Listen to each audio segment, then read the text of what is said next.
Hello everyone and welcome along to the University of York. I'm Isaac Barrington.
Take your two wickets. Where's their second kick? It's all just from asking one team. But we got both of the kick. We give you this one. Where's their second kick?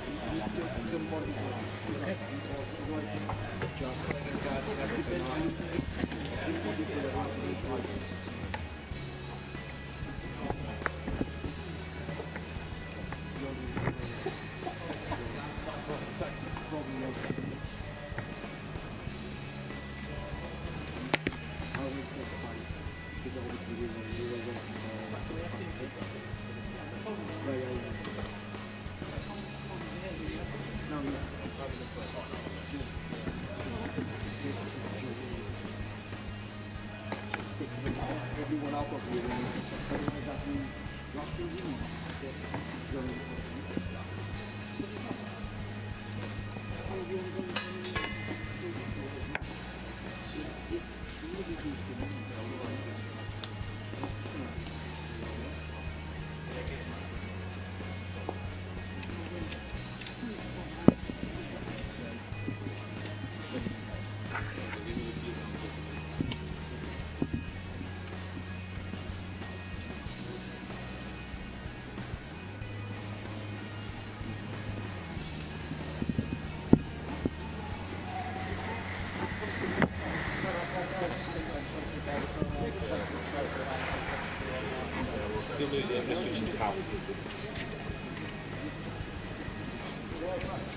eventually sometimes there's a kind of space back in and just be what they are. All the best.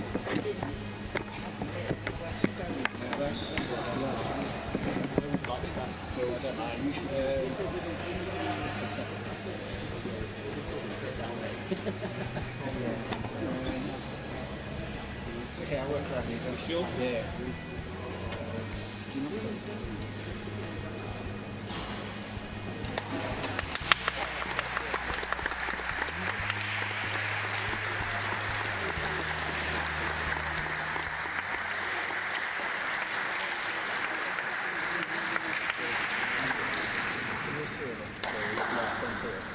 Hello everyone and welcome along to the University of York for matchday 16 of the FA National Futsal Series.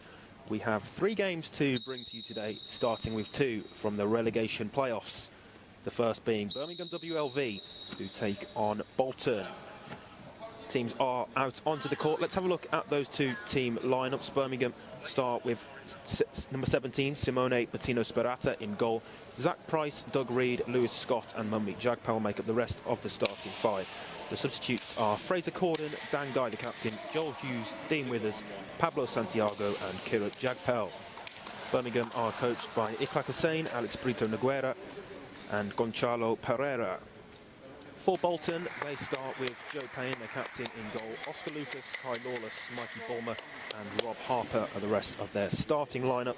Matty Hill, Connor Woodworth, Rafe Barber, Josh Jones, Rhys Crowther, the substitute goalkeeper, Adam Dawson and Lucas Schofield are the substitutes. They're coached by Joe Ryan, Mick Parrish and Stuart Cook, who is today suspended as a player, having picked up that red card in the 2-2 draw against Worcester last weekend. Birmingham, for them, it was a successful week last time out on BT Sport, beating Kent United by 10 goals to a much-needed victory after the draw the week prior to that.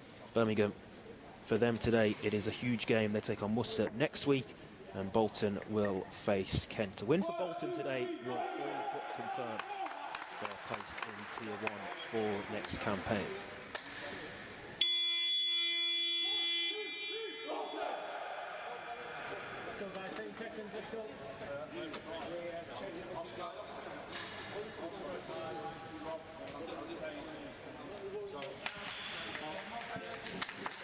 Your match officials for this one today are Mark Burkitt, Paul Waitley. The 2 officials, Carl Jones is the 3rd referee and the timekeeper is Saeed Kadri. The teams are out onto the court and ready to begin in this one. It is the yellow lines that we're playing through here at the University of York.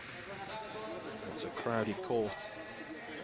Spectators over on the far side as well to our camera position. We are all set for kick-off. So what's a huge game between these 2 teams. Off and underway then, and it's Bolton in the Y2 get us started. Birmingham kicking from right to left as we look at it in yellow and black.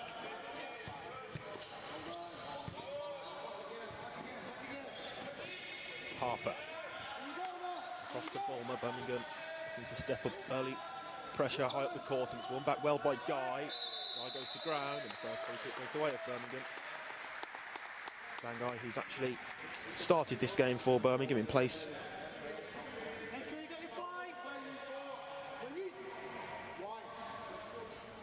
Yeah, Dan Guy's actually started this game for Birmingham in place of Doug Reed, and that's, if I'm correct, the first time that Doug Reed actually hasn't started for Birmingham this campaign.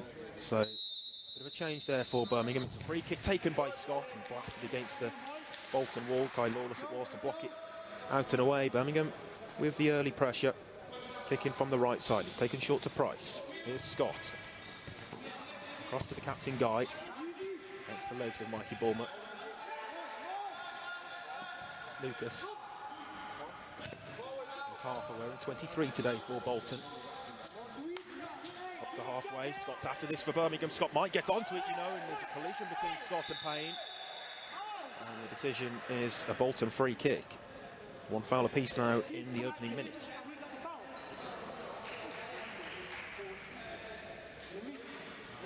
Just take a look at that again.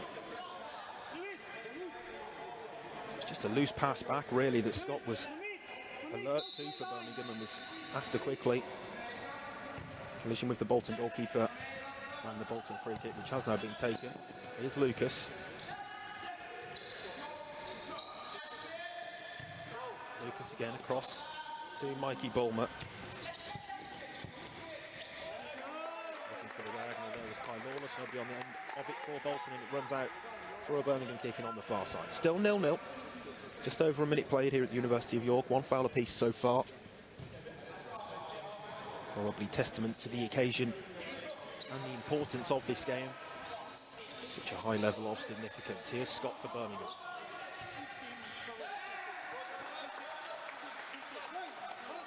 Pass was placed ahead of Guy, and it runs out for a Bolton kick-in. Unforced error for Birmingham.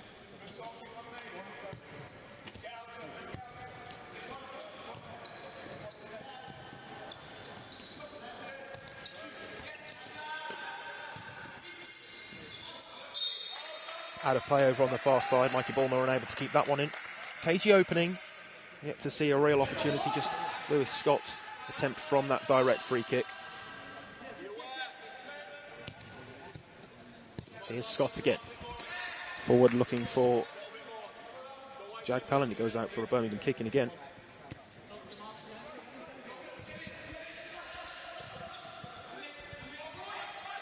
Scott across to Jagpal on the left flank. Jagpal twisting and turning as ever, looking to make things happen for Birmingham, but quickly ran into a sea of white and red. Goes out for a Birmingham kick-in.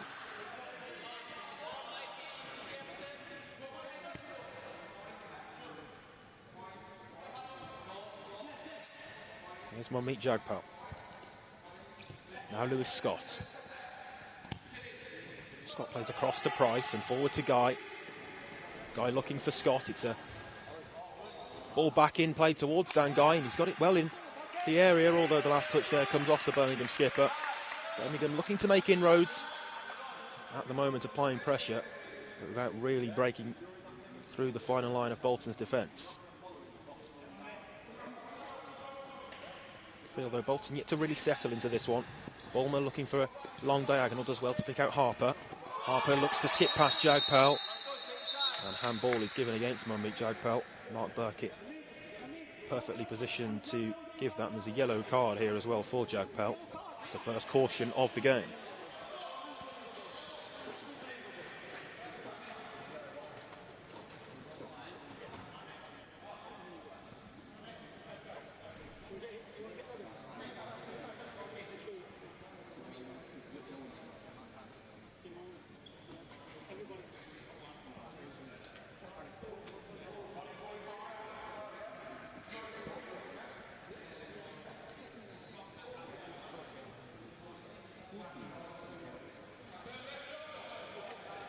Good position this for the Bolton free kick. They take it back to Bulmer.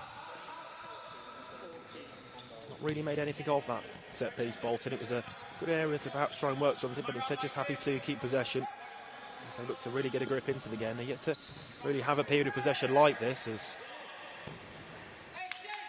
Kai Lawless goes to ground, and Dangai unhappy with the fashion in which Lawless went down there. Runs behind the simple for Martinez Barata in the Birmingham goal. Bolton here, interestingly, dropping half court, making Birmingham try to break them down. Here's Price, Withers, onto the court for the first time today. Now Jagpal. Jagpal goes inside onto his right and cannons a shot against the crossbar. And that's the closest either side have come so far. Monmeet Jagpal with a rocket of a shot on that right peg. Unfortunately for Bolton, it cannons back off Joe Payne's bar.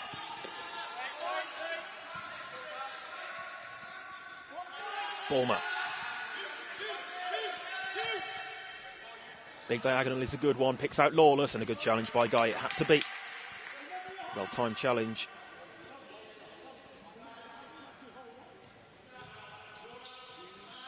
Here's Lucas. Across to Bulmer, who goes for goal, and it's gone in. The final touch has come off Price, and Bolton have an early lead. The ball was fired across towards that second post. And the deflection off Birmingham's Price takes it past the helpless Martinez Barata. And Bolton score first. First blood to Bolton. It's 1-0.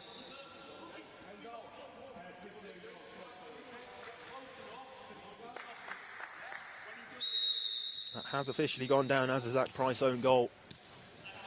Not the start that Birmingham were looking for, that's for sure. Bolton will be pleased with that. Here is an opportunity for Birmingham perhaps. It's Price. Withers. Reed wants it and gets it on this left side. Reed looking to go down the flank, plays it across. Corden was close to it. Final touch off the Birmingham player, in fact, and it goes behind for the goal clearance. So Bolton with a 1-goal advantage. The ball fizzed across to the second post, and nothing that Price could do really. The deflection taking it past the Birmingham goalkeeper. Bolton in the ascendancy at the moment. Here's Bulmer down the left flank, and Harper turns and shoots to goal, and Bettina Sperata makes the save. Reed manages to clear up to halfway. Price with a collision with Lucas. The game momentarily goes on until the referee's whistle goes, and Burkitt, the official, gives the free kick the way of Bolton.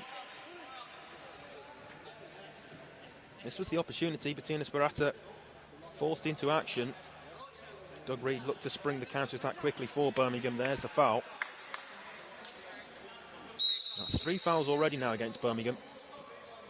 We really have to be careful with that tally totting up. It's a loose touch which invited the pressure the way of Price. Corden looking to win possession back out the court for Birmingham, but Bolton have done well to maintain possession. Another long diagonal which Bolton look to try to utilise a few times in this opening 5 minutes. Ball's in search of Schofield, and that time just couldn't keep it in.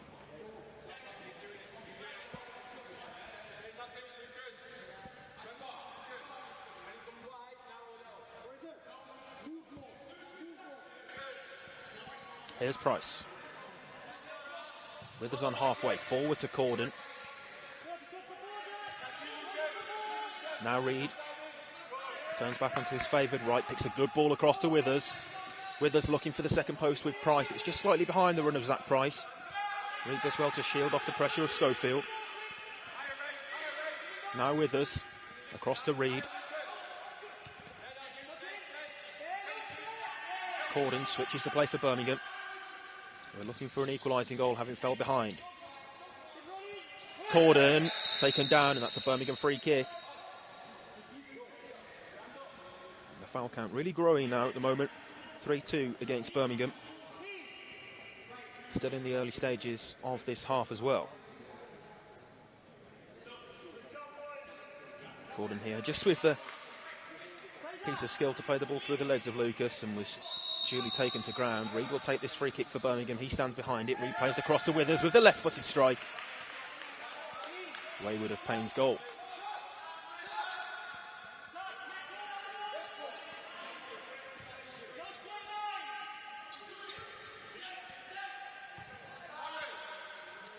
Here's Lucas.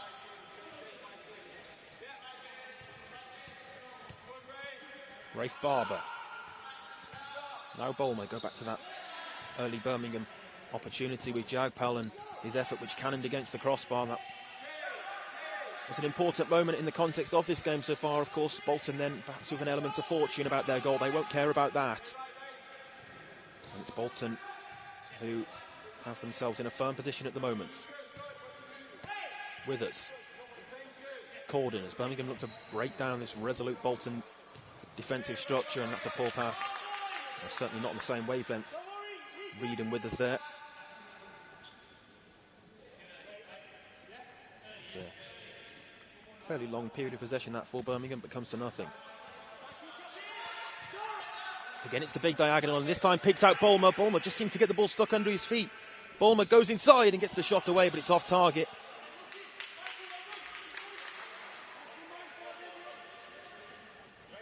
Those diagonal balls, though, that are causing issues for Birmingham. Excellent ball initially to pick out Mikey Bulmer, and just seemed to get the ball stuck under his feet a little bit. Then the effort on his left peg was off target. Joel Hughes is on for Birmingham. Very lively pace to this game. Bulmer. Back to Lucas. Lucas across to Rafe Barber.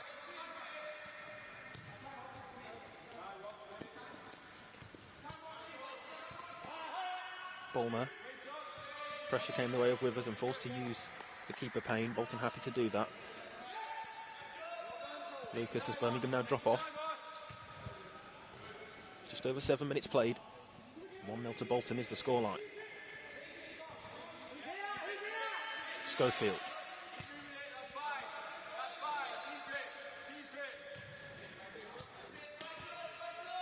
Schofield across to Rafe Barber. Barber now onto the near side for Bulmer.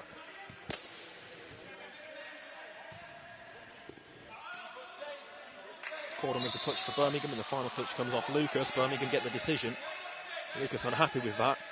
Frustration clearly showing the way of the match officials, but Birmingham keen to get on with things.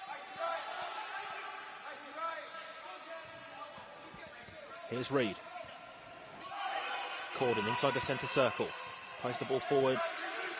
And this is a 3v2 now opportunity for Bolton on the transition. It's Schofield who goes for goal, and Corden got back well. There were 2 Birmingham players there. If Corden hadn't cleared, then probably Withers would.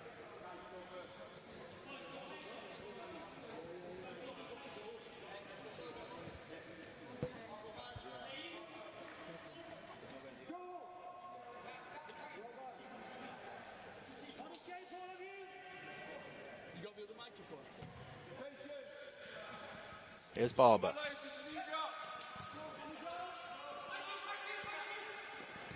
Bulmer. Bolton looking for that second goal. Good touch by Corden. Takes it out of play.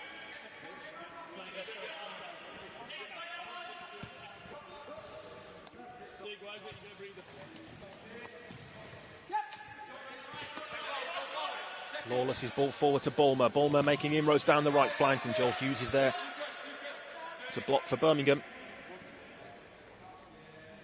Bolton making a switch here as Lucas Schofield is replaced by Harper, who returns back to the court. Harper to Barber inside the centre circle.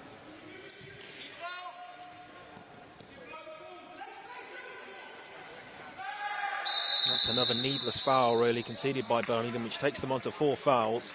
It's a risky game to be playing really.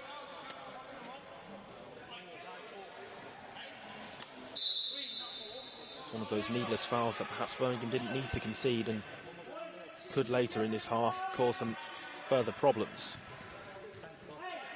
Bulmer across to Harper, pressure again from Withers.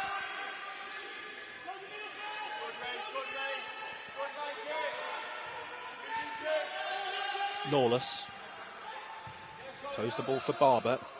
Now Bulmer. Bolton now growing in their control of this contest. Harper.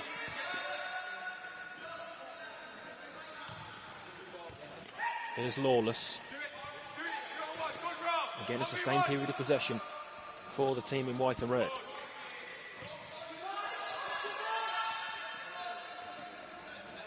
Barber shifts the ball across to Lawless. Good parallel ball and across, and there's the finish! And Bolton double their lead, and Kai Lawless is the man who finds the net. An excellent goal that. Bolton had possession for a long period of time, and Kai Lawless on hand to fire past Bettino Sperata. And Bolton make it 2.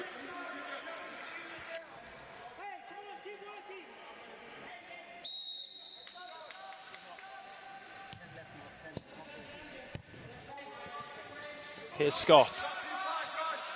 That's a hammer blow now for Birmingham. Bolton, who'd been applying pressure without really testing the Birmingham goal. Pablo Santiago is onto court for Birmingham. Here's Guy. Birmingham need a response. Corden shifts the play left for Lewis Scott. Corden across to Santiago.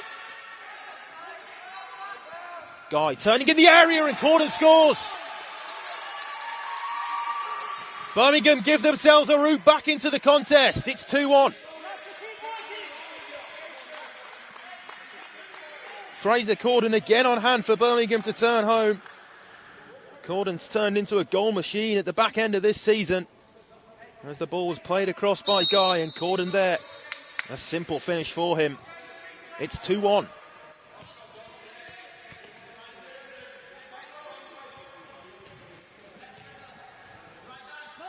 Here's Barber. Ball through was a good one to pick out Harper.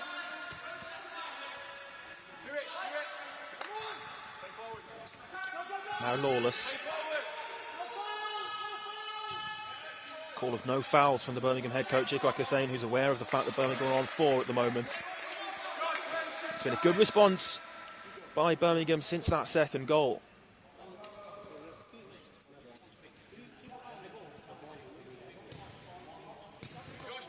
Santiago exchanging passes with Guy. Approaching the final 9 minutes of this first half in what's been a closely contested and hard fought, really, battle of the game. Guy goes for goal. Was there a touch on it? There was not, according to the officials, and it goes, in the opinion of the referees, straight out and behind for the goal clearance. Birmingham needing to set back up in their defensive structure because Bolton keen to get on with things again. It's a good ball forward. This is Dawson. Now Lawless. Against Birmingham scorer Corden, who's after this again. Lucas with Santiago. The ball's bobbling around all over the place there, and in the end it goes out for a Birmingham kick-in. Can really see the intensity levels in this one, though. Both teams know the importance of this game. Guy. Clever ball down the line for Corden. Birmingham then retain possession. Scott. Here's Guy. Guy goes for goal. Inadvertently comes back off Corden. Santiago's after it high up the court. Harper's done well, although then overruns the ball. Stays 2-1 to Bolton. Fraser Corden's shift is done. He's the man who scored the Birmingham goal that's got them back into this game. Bolton, though, will be the happier of the two camps at the moment.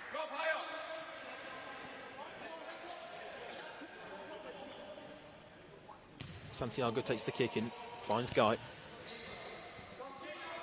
Here's Scott for Jagpal. Might open up for the shot for Mummick. Jagpal, who fakes to shoot, then does, and it's saved by Payne.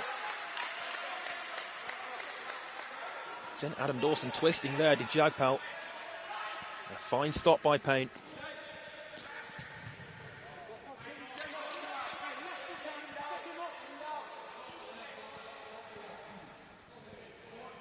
Resultant Birmingham corner there.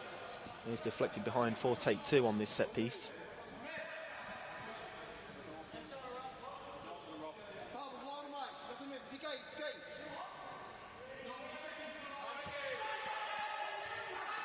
Corner is lofted for Guy. There's then a heavy collision, and the free kick goes the way of Bolton, and Guy's going to be penalised for that. It is the 5th foul that Birmingham have conceded with 7 minutes and 50 seconds left to play in this first half. Birmingham move on to 5 fouls, and the yellow card there shown to the Birmingham captain as well. That's a key factor in this game now, that Birmingham have reached 5 fouls so early on.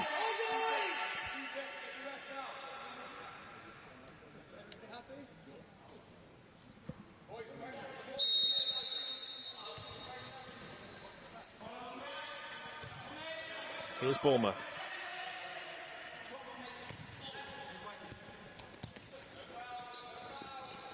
Scott does well to win possession back for Birmingham.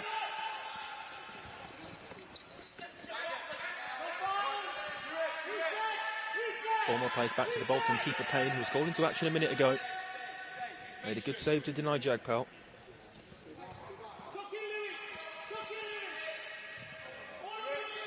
Here's Lucas, across to Lawless. Bolton now, I'm sure, will look to try and make use of the situation that they find themselves in. A goal up before managing to win that 5th foul as well. It was a cynical one conceded by Dan Guy. Parallel ball was in search of Rafe Barber, but should be simple for Birmingham to deal with, and it runs out and behind.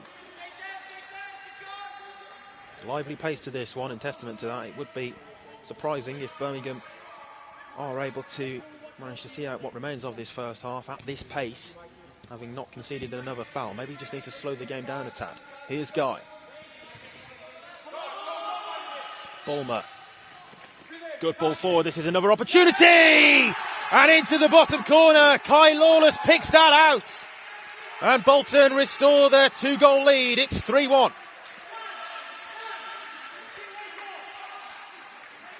Lawless making no mistake with the finish.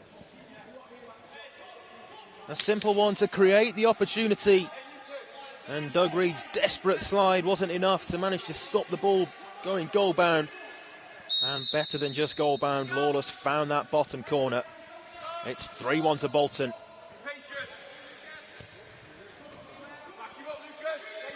Here's Jagpal. Scott across to Reed. Reed might open up for the shot and does. Payne gathers comfortably. Did well there, the Bolton goalkeeper, just to read the flight of the ball.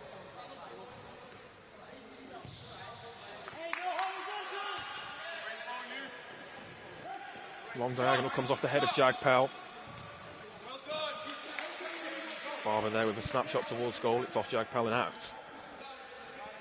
Into the final 6 minutes of the first half, and Bolton lead by 3-1. Yes, Lucas, round. Reline there. Good. Yes, do it. Barber toes it back for Bulmer. Schofield forward to Lucas. And Schofield again up to Bulmer. Last touch off Birmingham's number 8, Lewis Scott.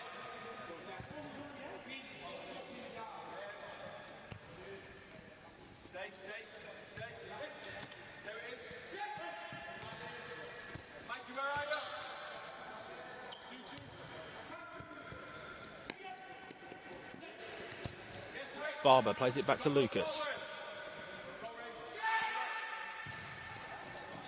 Payne looking for a more direct ball forward. Header breaks for Bolton again in a good position. Barber keeps possession. 5 minutes to play until half time. Here's Schofield.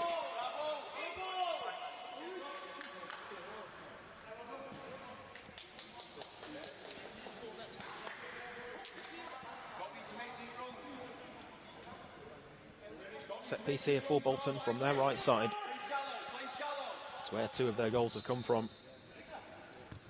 In a more open attacking sense, though, those two goals. And in fact, the first as well, with the ball that was fired across and inadvertently turned into the net by Price. All three of the Bolton goals have come from the right flank. That's where they're enjoying most success. Doug Reed there just alerting the referee to an issue with the match ball, which has now been switched. Back underway as Reed takes the kick in.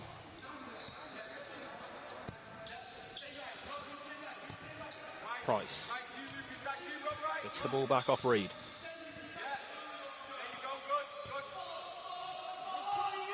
Guy across to Jagpal. Jagpal to Price, who just left the ball behind. Lucas switches the play across to Harper. Harper unable to bring the ball under his spell.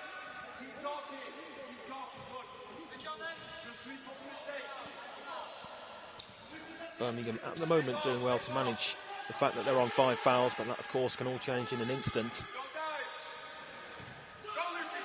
Here's Schofield. Schofield called from the bench was to try and make inroads 1v1, and that's exactly what Schofield tried to do. The shot though on his left foot was off target.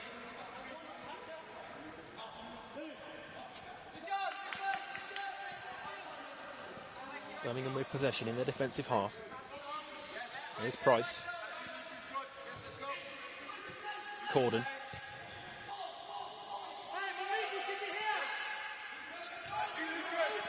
Jagpal. Reed back to Corden again. Price across to Jagpal. Jagpal might go for goal. Jagpal twisting and turning now inside the penalty area and then dispossessed. Jagpal looks to jump in and bring the ball back quickly. Was that a foul? No. Bolton bench certainly felt it was.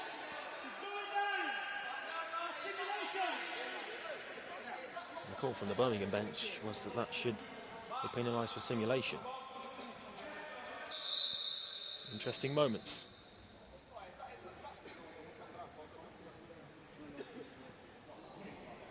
Positioning of the goal to the left side just being attended to by Mark Burkett as well, as the kicking is taken back to Reed and the deflection off Bulmer takes it behind. Birmingham corner. They're looking for their second goal of this one to change the picture before half time. Another goal for Bolton. would really put them in the driving seat. Birmingham with the corner. Jagpal plays it back to Price. Instantly under pressure though, back to Reed. Reed inside the centre circle, now Corden.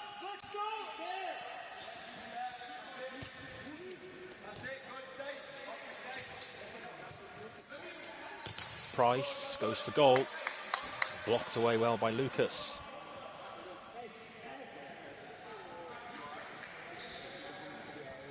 Into the closing 3 minutes before half-time. Jagpal to take the kick in. Does so back to Price, and Price goes for goal, and it's a stinger of the palms for Joe Payne. On a couple of occasions have Birmingham had opportunities like that one. That was the effort from Price.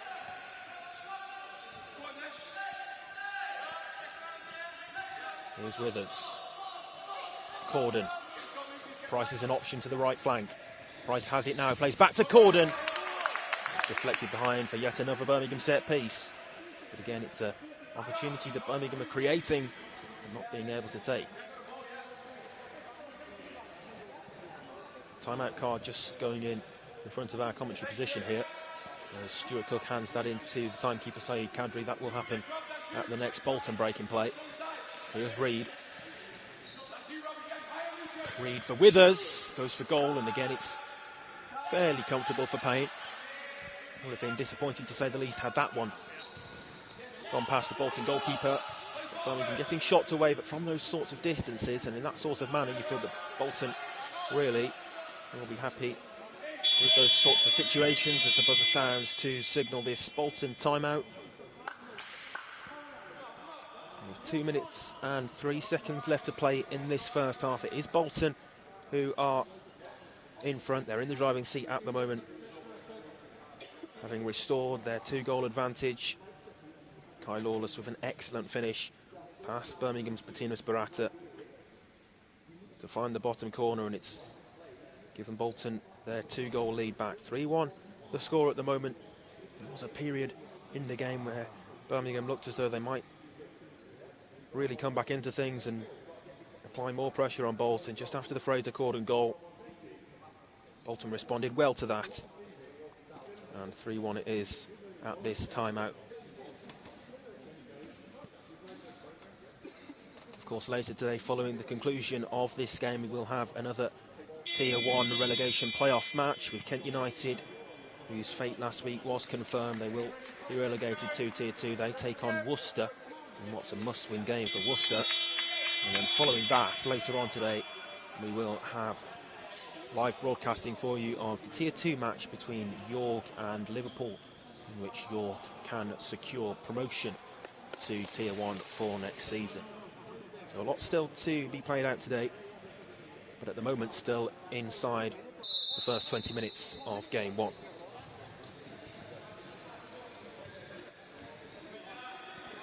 Lawless. Lawless again, skips past Reed. There's Harper.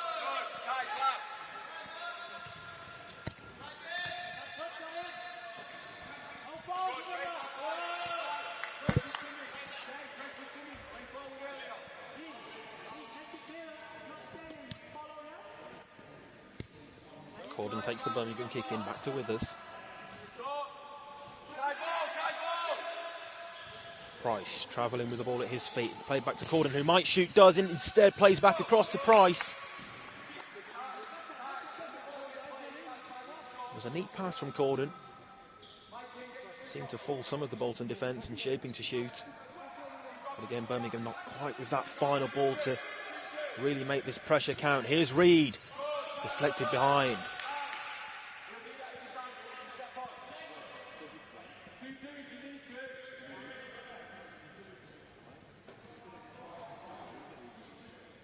.76 seconds remain in this first period. It's played back to Corden. Corden goes for goal. Took a touch to set himself there, Fraser Corden, and blocking there for Birmingham managed to create that space for Corden. Again, it's saved by Payne, whose save tally is totting up a bit at the back end of this first half.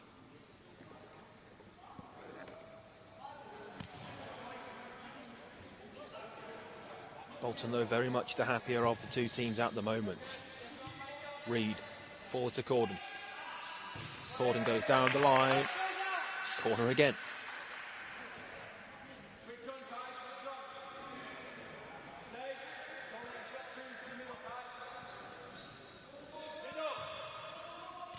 Price.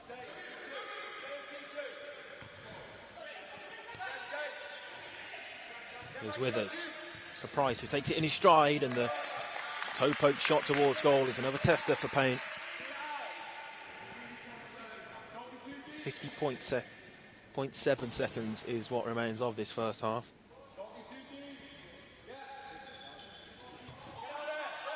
Chip for Price, controls it well, and then Corden with the ball fired towards him, can't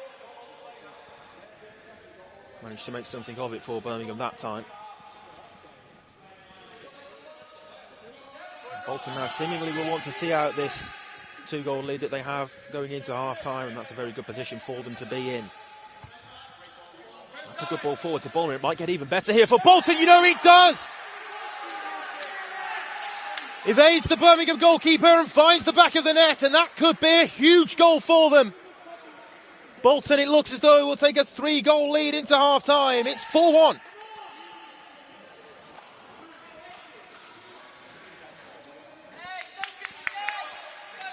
Mikey Bulmer on the score sheet for Bolton, and things just get better for them.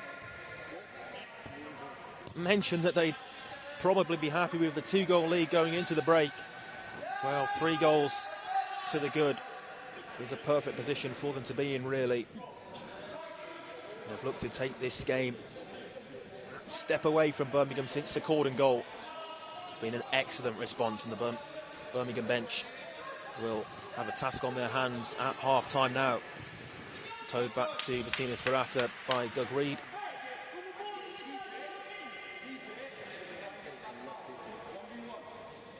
Run the clock for the first 5.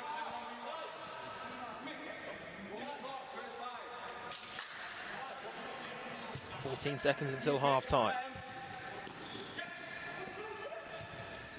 Birmingham now will be hoping for that half-time break. Here's Payne. Reed lets it run all the way through to Bettina Sparata. And there is the buzzer then for half-time in the first game here today at the University of York, and it's Bolton who are in the ascendancy.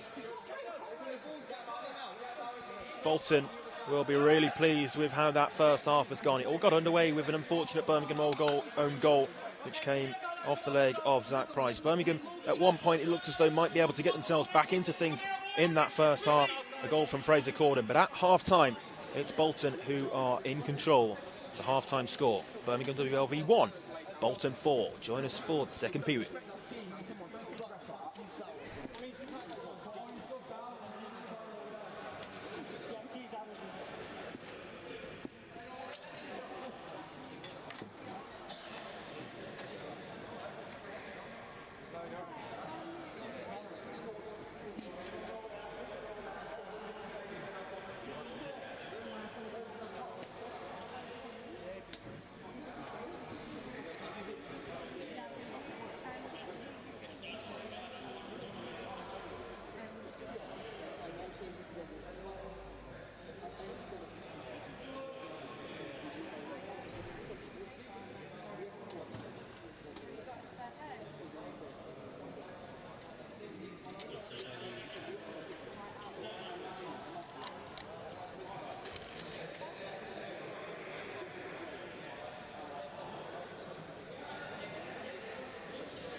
To a wide, so he can, so Matt can cut back.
Welcome back then for the second half. Bolton in the ascendancy at half-time. They lead Birmingham WLV in this relegation playoff match by 4 goals to 1 at the break.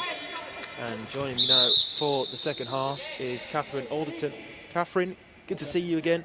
Great to have you here alongside me for this one at the University of York.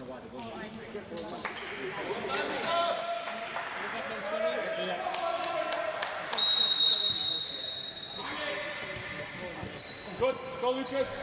Good.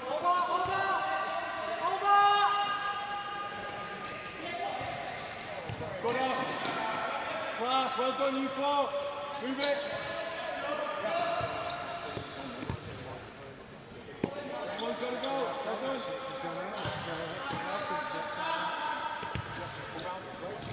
Not too high, not too high. Organize! Organize! To see what's going to happen in the second half. Opportunity here for Bolton, the shot towards goal, and it's against the back post. Bettina Sperata with a save for Birmingham.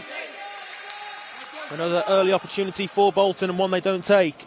Bettina Sperata with a fine save, and it stays 4-1.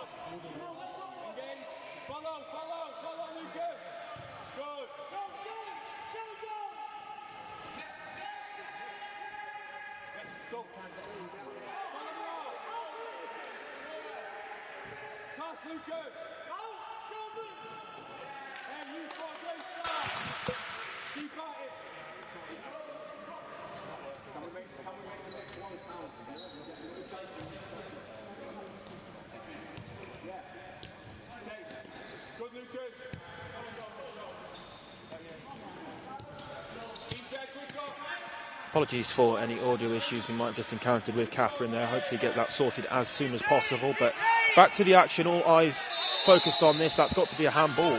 It is a handball. Bolton felt that was a foul. That's got to be a handball.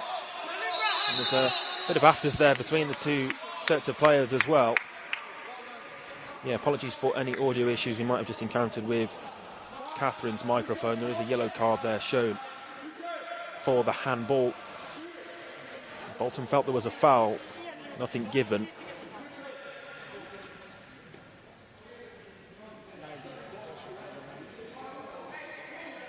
So 1 minute 26 seconds played in this second half, and Bolton still have their 3-goal advantage. Bettina Sperata making a fine save for Birmingham though to keep them in with a shot though really, because as it stands, it's a very difficult position for Birmingham.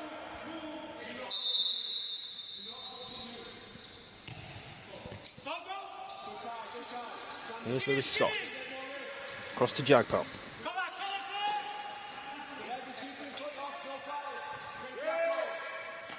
Jagpal looking to tow the ball away to Hughes. Bolton have it back. There's an option over at the second post, and the ball across is in search of that option at the second post in Bournemouth. And the ball from Lawless was just too far ahead of him.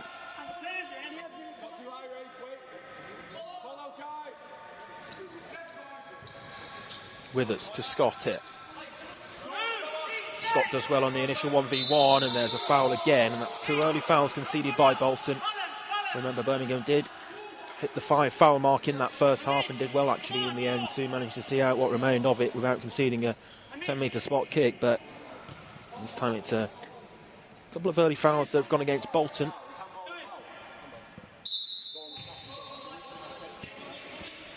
Two minutes played in the second period. Jagpal going for the wall pass with Price. Nice exchange that between Jagpal and Price.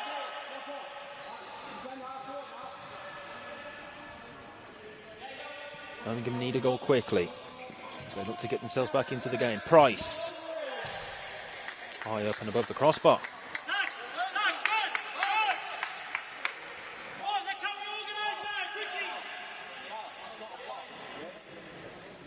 Bolton seemingly happy here to just take the sting out of the game. Position suits them favourably at the moment. Long ball forward in search of Lawless, who is on a hat-trick now, Kai Lawless, after those 2 first half goals. Both taken in similar fashion actually from the right flank. Both excellent finishes in their own right. Price forward to Scott. Over in the right corner. It's a neat flick back to Withers, who shifts the play left for Jagpal. Withers. Now Scott. Scott for Price. Jagpal's ball was behind Withers. And it's an unforced error, really. Although it looks as though there was a slight touch on it. Didn't see that initially, although no complaints from the Bolton players would suggest otherwise.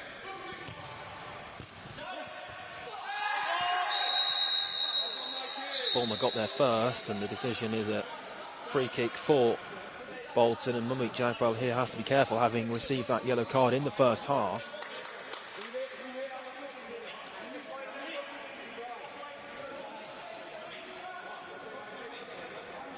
Was, remember, shown yellow for the handball in the first period, and Mark Burkett here with what looks to be nothing more than a discussion with Mummy Jagpal. Although Jagpal, of course, well, evidently at the moment walking the tightrope. First Birmingham foul in the second half. Let the ball move first. Give them 1 or 2. Bolton get things back underway.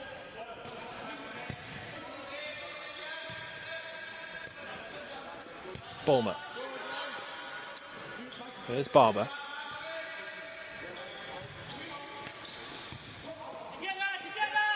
Lucas across to Bulmer. Bulmer's diagonal is intercepted by Doug Reed, who then heads back to Bettina Sparata.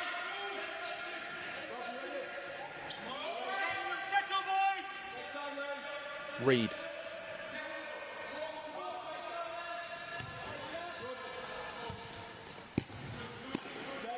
Withers on halfway for Birmingham.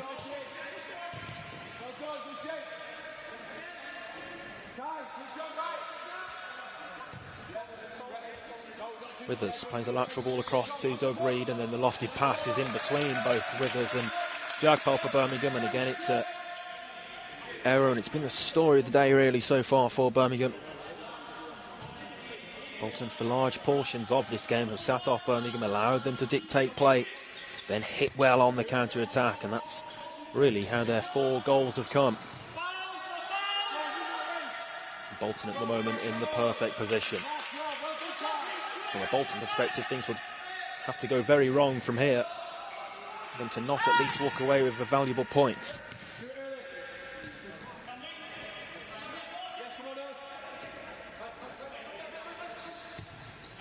Bulmer to Lucas.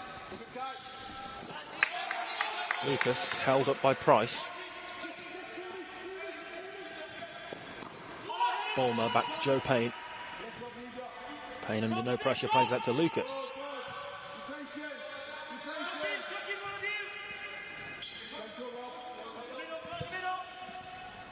Here's Harper.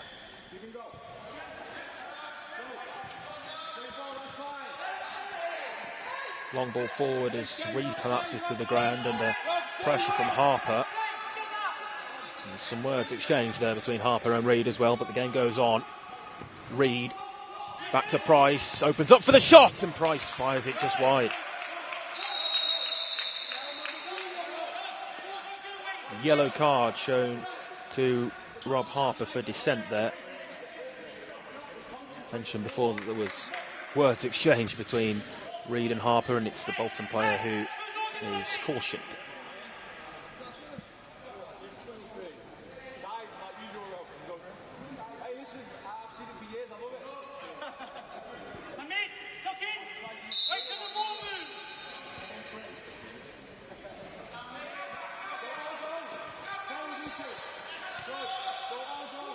Schofield across to Bulmer. Long ball forward is dealt with by Bettina Sparata. Withers. Jagpal over the halfway line. Jagpal goes on, then goes to ground, not really asking for the foul.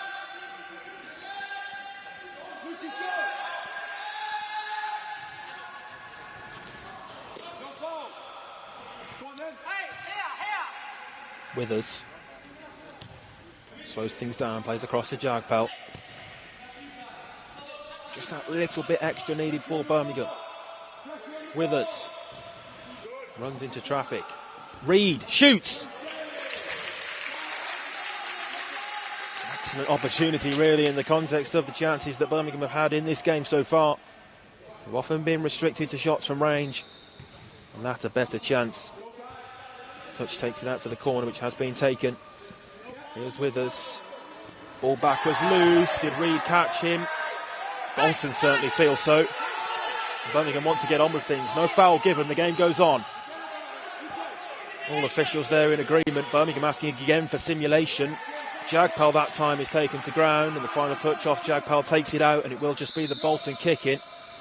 Although Jagpal stayed down on the deck. Lively moments, that's for sure. Can really sense the intensity of this one.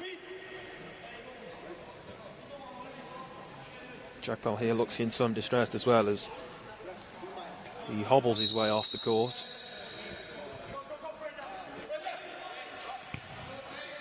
Fraser Corden back on for Birmingham. It's a similar quartet for Birmingham to the one which was on court when Birmingham managed to score. Can they do so again? Here's Withers across to Santiago. Santiago looking for Corden. Ball intercepted by Bulmer, and then the touch off Santiago. Reed should keep this in. Reed across here to Corden. Santiago on halfway.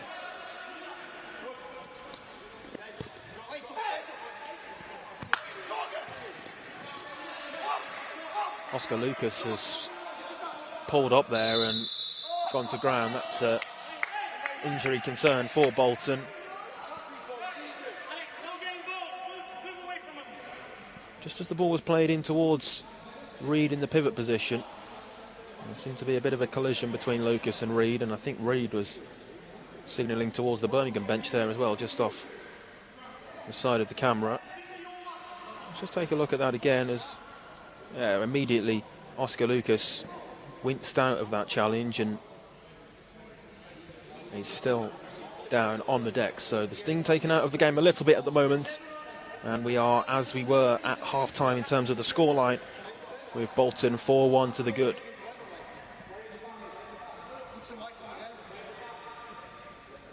If you have just joined us, it was Zach Price own goal which got things started for Bolton. Second scored by Kai Lawless. Then Birmingham managed to get themselves back into things through Fraser Corden. Then goals for Lawless and Bulmer gave Bolton their 4-1 half-time lead. Reed. Withers. Withers across to Reed on his left. Fires the shot off target.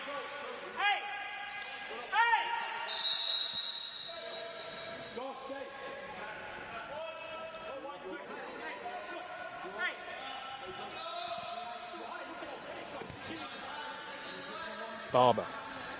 Now Dawson. Haven't seen much of Adam Dawson recently for Bolton. Oh, it's been given away to Corden. That's an opportunity, and it's followed in as well by Reed. And a golden chance goes begging for Birmingham. Well, it was a lapse in concentration really for Bolton and an unforced error. And in the context of the game, you feel that Birmingham had to take that chance. An excellent stop from Payne, who was up quickly as well for the follow-up. A combination of him and Harper managed to get in the way of Reed's rebound effort. And it stays 4-1.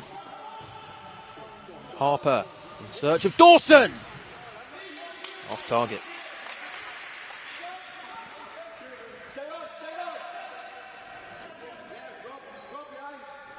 Become heavily involved in the game in the last minute or so since mentioning the name of Adam Dawson. Back involved today for Bolton.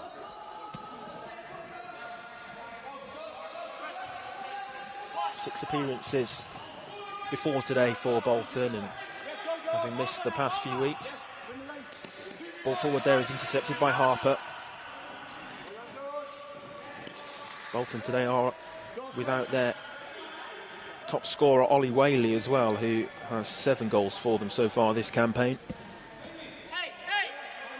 Lawless's brace today, mine takes him ahead of Ollie Whaley and on to 8.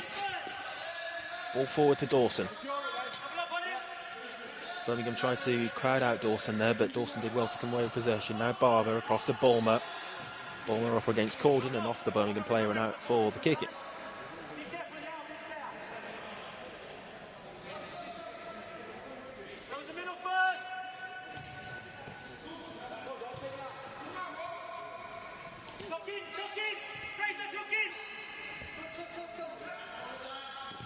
Clock running down and the time running out for Birmingham, really, when you remember the context that they need 3 goals to salvage a point here. Bolton will be happy, much happier of the two teams at the moment. Here's Bulmer as it's played across, but behind Harper.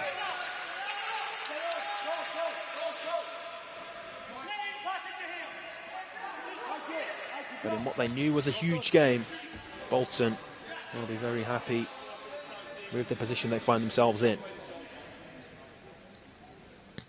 Birmingham kicking. Santiago plays back to Dean Withers. Passes there behind Santiago. Brazilian unable to keep it in for Birmingham, and it runs out for the Bolton kicking.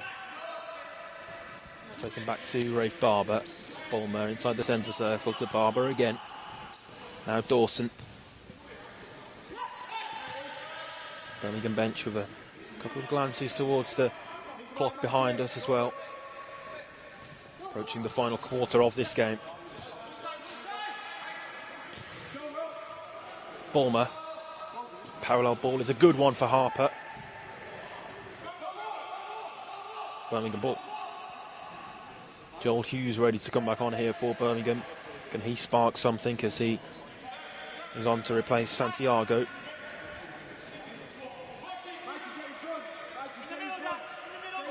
Hughes immediately taking up the pivot role.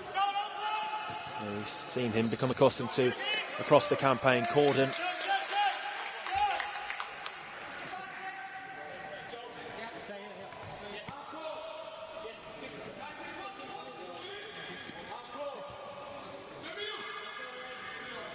Withers.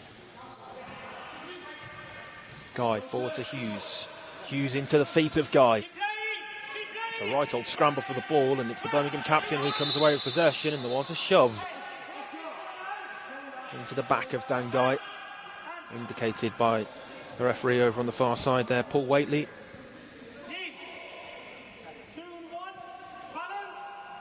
Into the final quarter now. Just go back to that Birmingham chance that they had when Dawson's pass was loose in the defensive third, and a couple of bites at it did Birmingham. Unable to find the net though, and it could prove to be a turning point in the game. However, still with time, can they work something here from this set piece? Guy the obvious option to take it, let's see. Guy does take it back to Withers, and it's a fine save by Payne.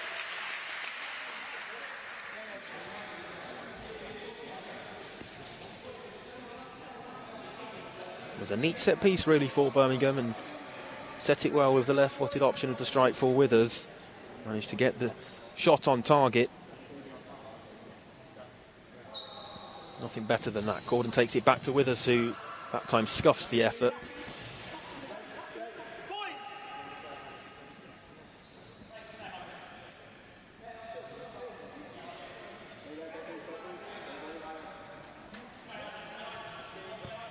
Payne choosing to go short for Barber.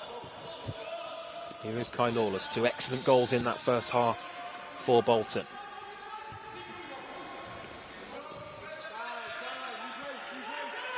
Lawless. Barber across to Lucas.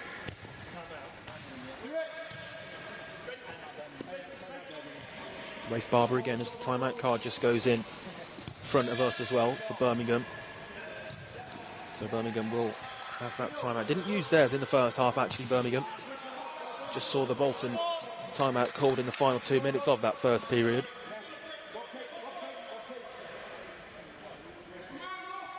But Birmingham will have a timeout next time it's their possession.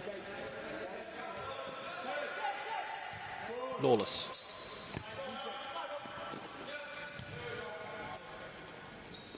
Lucas. Birmingham just sitting off slightly, perhaps need to go and engage a bit higher up the court or change tactics somehow.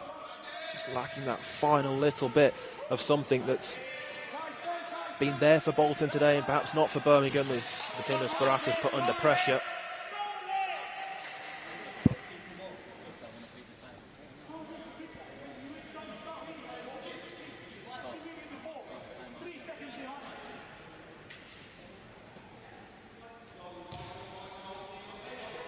Harper to Barber, now Lucas.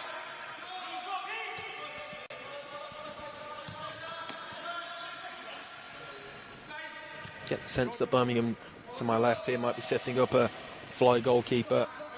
Doug Reed seems to have a fly goalkeeper shirt on.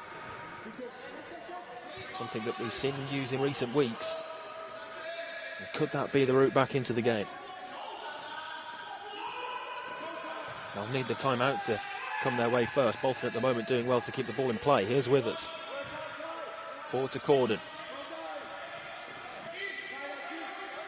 Corden comes away with possession and finds Guy.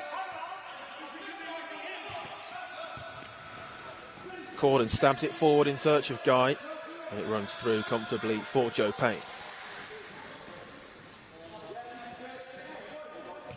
As the glances towards the clock here become ever so more regular.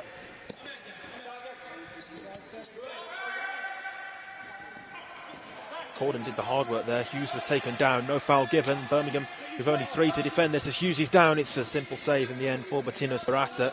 Hughes still on the deck, but Birmingham in possession. Hughes now back to his feet. As Birmingham look to make use of the fly goalkeeper before even the timeout is called. Doug Reed with a makeshift fly jersey on. There was a dispute earlier on actually between the two benches, and match officials became involved with that. Birmingham with a white goalkeeper shirt usually, of course Bolton playing in white and red here today, so Doug Reed takes the grey top. This is an opportunity for Bolton from range, and it's well off target. But yeah, Doug Reed playing as the fly goalkeeper with a makeshift number 5 on his back, which now seems to be hanging half off.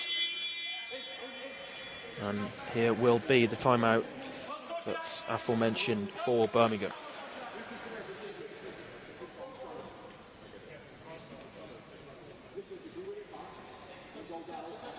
Yeah, that taked on number 5 for Doug Reed, and Birmingham has completely come off the back of the experienced former England international.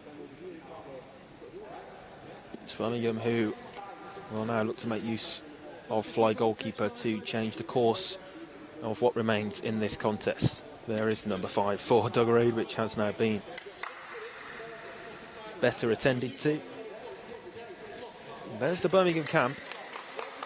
Coaches Ickla Hussein, Alex Brito Niguera and Gonçalo Pereira all there and looking to influence the players out on court, but there's only a certain extent of messages and things they can say to get across that can really change the course of what's to come here, and it's the players out on the court that need to go and implement what's being said, and ultimately they need 3 goals in the final 6 minutes and 46 seconds to gain anything from this one, of course, without conceding again. Feel that another Bolton goal, if they are able to pick Birmingham off with this risky fly goalkeeper tactic, would really consolidate and probably earn them all 3 points to take back home. Santiago, often been part of the Birmingham fly goalkeeper set up. Santiago, and Santiago there, unfortunate to have it come back off him last. Martínez Barata is back on between the sticks for Birmingham at the moment. 4-1's the score. Bolton in possession, meaning Birmingham can't fly. Bulmer. Lucas. Nice footwork from Lucas. And equally good defending by Corden.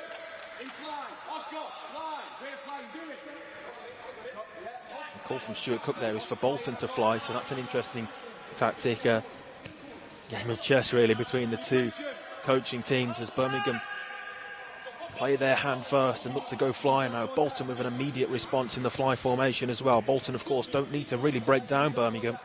They can just use it as a tactic to, well, run the clock down and see out this game. Lucas. Birmingham will need to win the ball back. They might do here. Corden. Guy does well. Options towards the far post. Corden was one of them. It was a good interception by Lucas. But Bolton, as they tried to keep the ball there, nearly causing problems that could have led to their downfall.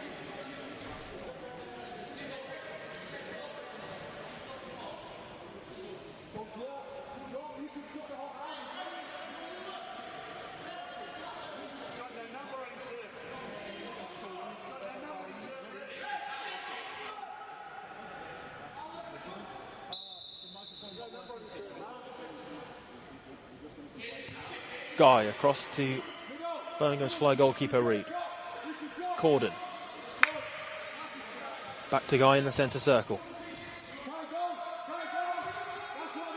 Reid, good ball through to Santiago. Now Withers, back to Santiago again, who comes under pressure. Guy. Reid looking to set up a 3 in the line.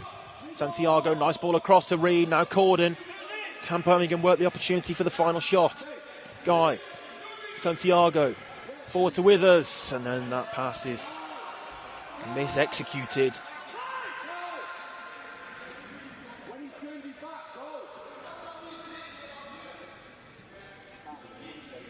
To the final 5 minutes for Bolton.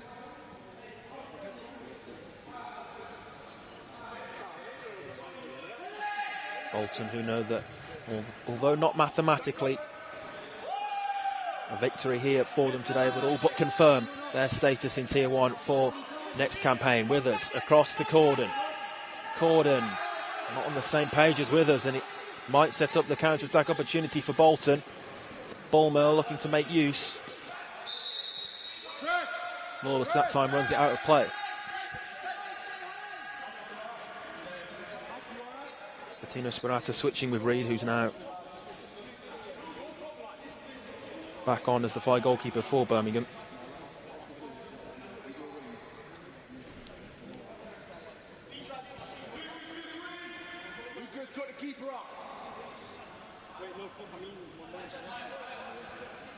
It is a goal clearance, so Reid, with the ball in his hands, will take this and does so short to Guy. Bolton here looks as though trying to press and stop Birmingham really setting up the fly keeper. Bulmer inside the centre circle, the whistle goes. And the shot's off target anyway. Bolton perhaps would have been happy with the advantage there, but under the circumstances I think we'll be happy to take the free kick, slow the game down, have possession back, and ultimately earn more control going into the final minutes.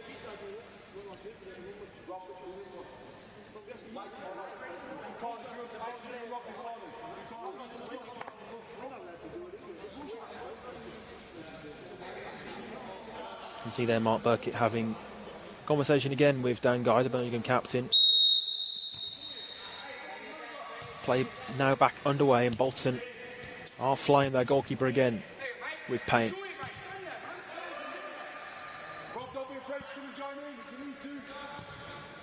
Lucas. Barber dropping really deep to offer us the option, makes it hard that for Birmingham to press. Corden looking to cut off the option back to Barber, and in the end Payne's ball across runs all the way out on the far side.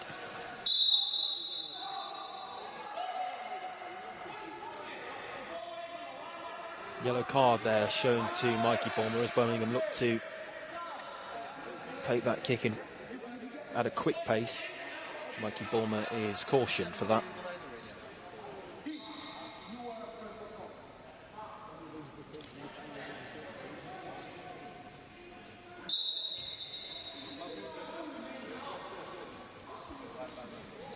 With the sets back to Santiago. Birmingham need a goal and fast. Well, they need 3 really. One's not good enough, but they need the first one to come soon. Withers. Guy. Credit to Bolton for how they're defending this fly goalkeeper. They've managed to hold on to that advantage that they gave themselves at half-time. Santiago with a shot towards goal, which is blocked. Harper's header takes it behind the run of Rob Harper, and then a collision between Harper and Reid and Santiago. They're all going at it. In the end it goes out, and there's a kick of the ball away as well by Oscar Lucas, and for that Lucas will be cautioned.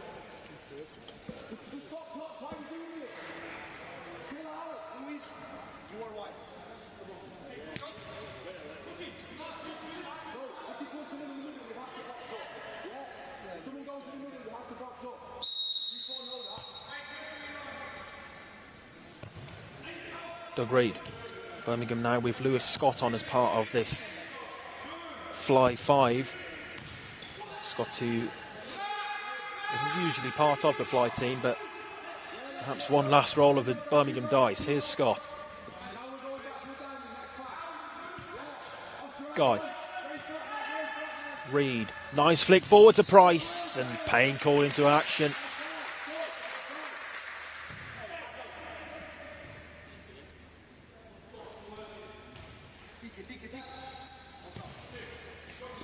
Santiago. Forward to Scott.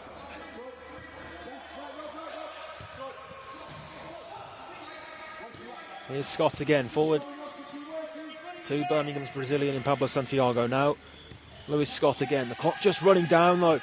Birmingham not making enough of this fly. Santiago back to Guy. Reed goes on and turns to shoot. Needs to be gung-ho now. Santiago with a fatigued pass which goes out of play on the far side.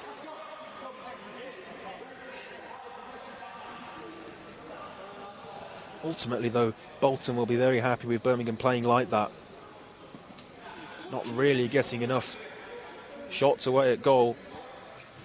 Bolton doing well to manage to keep Birmingham in areas of the court which they're happy for the game to be played in. As it becomes ever more likely that Bolton will see out this one and earn themselves a huge win. Lawless. Still going on is Lawless, who looks to get past Scott. Foul goes against Lawless, and Birmingham have the free kick, but it's deep inside their defensive half. Bolton very nearly there. Things would have to go oh so wrong now. For Birmingham, it requires a miracle. Reed. Here's Guy. Withers. Forward to Scott.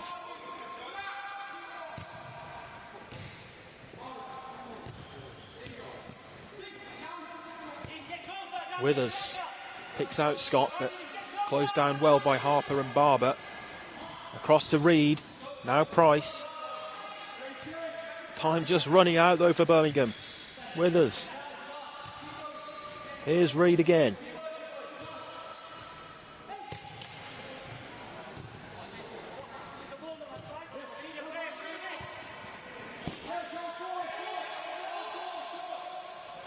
Poor pass there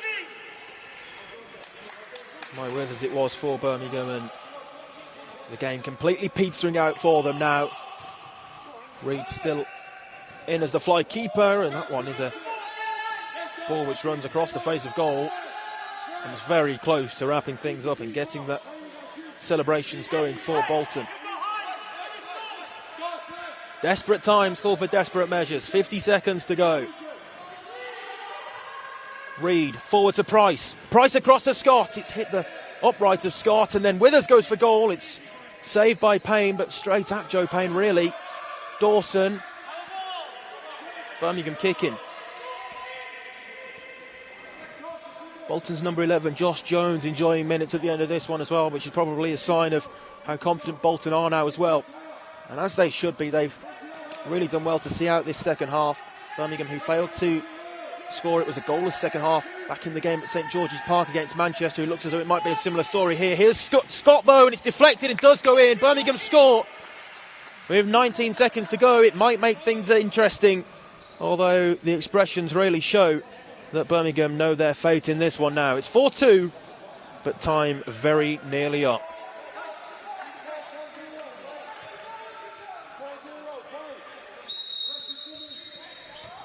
"18 seconds. Birmingham need 2 goals. Doesn't look as though that's a possibility at this point. Bolton kicking. For Bolton, it will put them top of the relegation playoffs, and with Kent to play next week.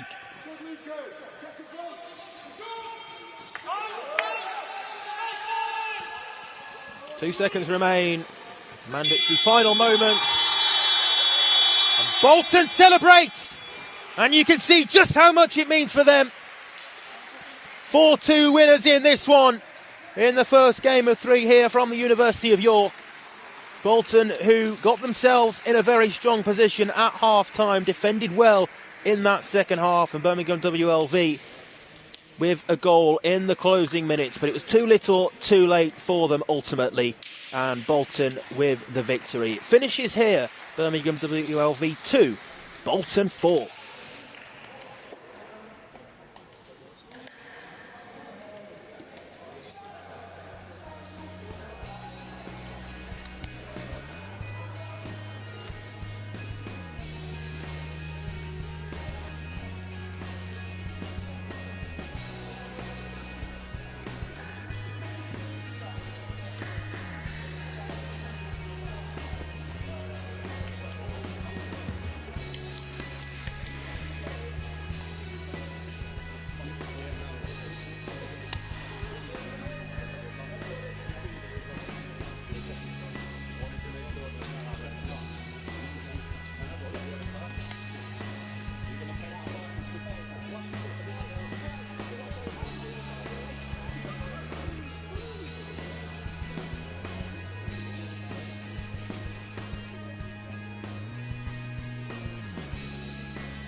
Hello again everyone and welcome back to the University of York Sports Centre.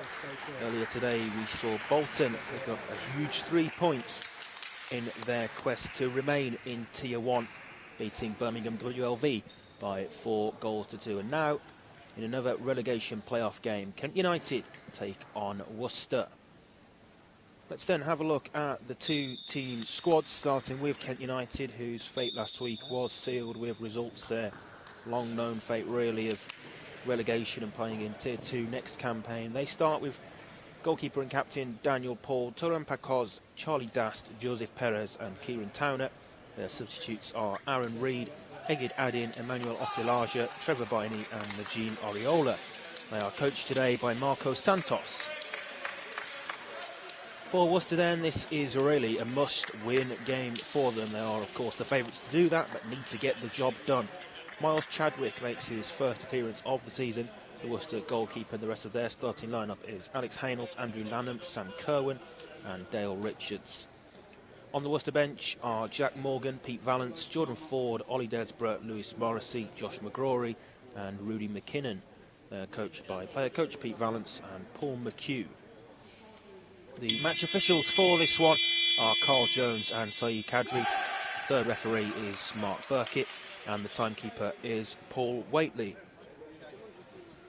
So having tried earlier, hopefully it will work this time. Catherine, great to have you alongside me for this one. Catherine Alderton joining me, Isaac Barrington alongside for commentary here. It's been a difficult season for Kent and Worcester here need to get the 3 points. They do indeed. Good afternoon again, Isaac. Sorry about the technical difficulties earlier.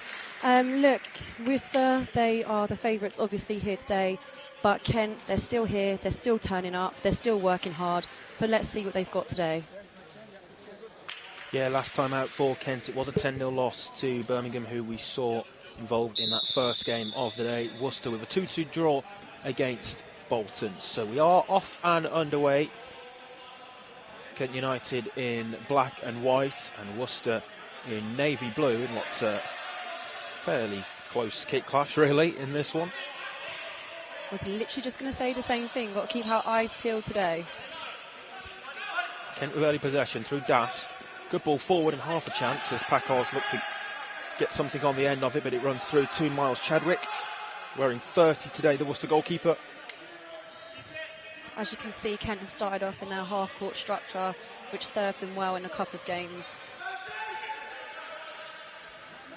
Yeah, Kent starting with that defensive structure back inside their own half at the moment, allowing Worcester to try to break them down as the referee on the far side, Saeed Kadri, signals for the first foul of today's game. It goes the way of Kent and against the Worcester captain, Sam Kerwin.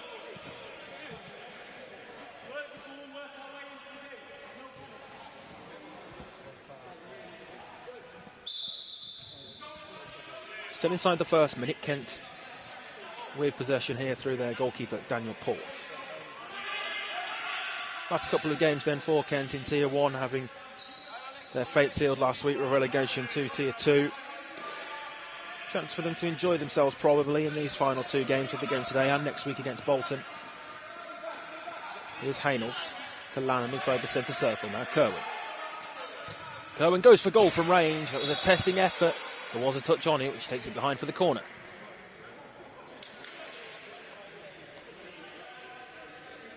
As you mentioned, Kent here today can enjoy themselves. Sorry, as we watch this lovely shot through.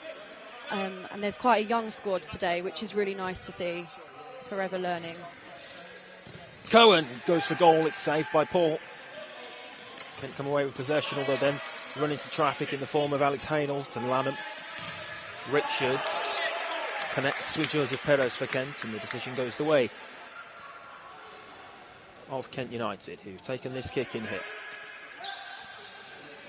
Lofted ball forward, is a simple one for Chadwick to deal with.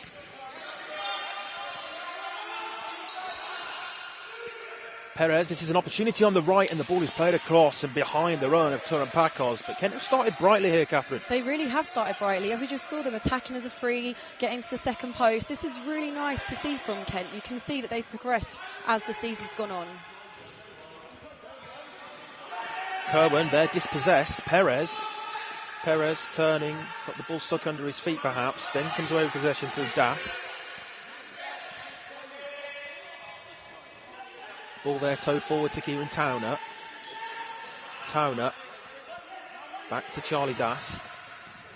Deflection off Hainault, takes it through to the Worcester captain Kerwin. Charlie Dast, we don't usually see him in this fixed position. Obviously they're about Harry and Aaron's on the bench today. He looks like he's controlling the game well from the back. Kerwin strike there against Dast.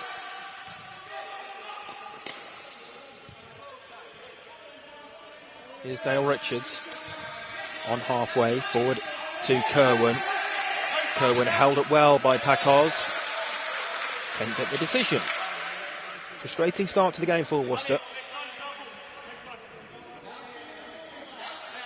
We bar that one testing effort which Daniel Paul managed to deal with well, haven't really created too much so far, and Kent will be happy with how this game has started. Paul. Towner. Back to Charlie Dast.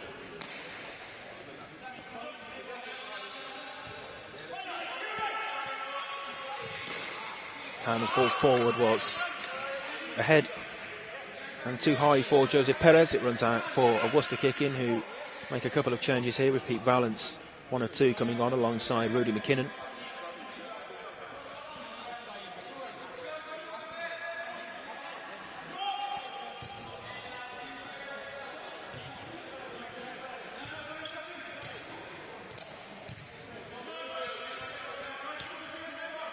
Here is Rudy McKinnon, wearing 45 today for Worcester. McKinnon forward to Valance. Experienced head in this Worcester side as the player coach. Last touch comes off him and it goes out for another Kent kick-in. Heard Dale Richards there from Worcester just saying relax. I think that's good advice. They just need to calm it down a little bit, try and gain control if they want to get anything from this early on. Yeah, first goal could well settle the nerves, and then perhaps we see the onslaught after, but at the moment it's going well for Kent, as the effort there has perhaps just spotted Miles Chadwick off his goal line, high up and above the crossbar, and out and behind for the goal clearance. Stays 0-0. And that is so often what we have seen from Kent. They start well, one goal goes in, and then a few more come along after that. So if they can just hold out for a little bit and maybe even nick one, could be an interesting first half.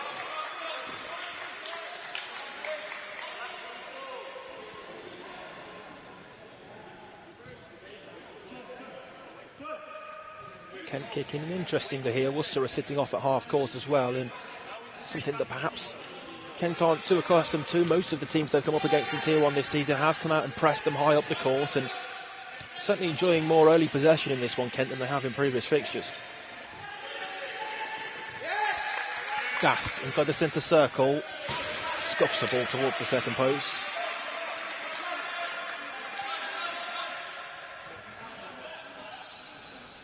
Interesting contest.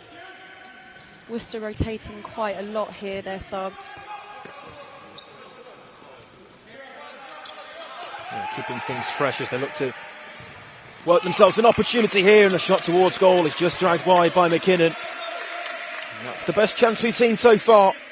And Rudy McKinnon for Worcester unable to make it count.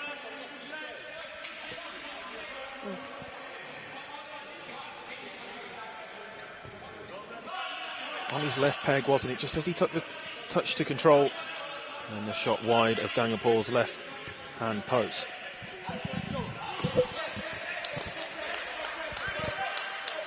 Kent in possession.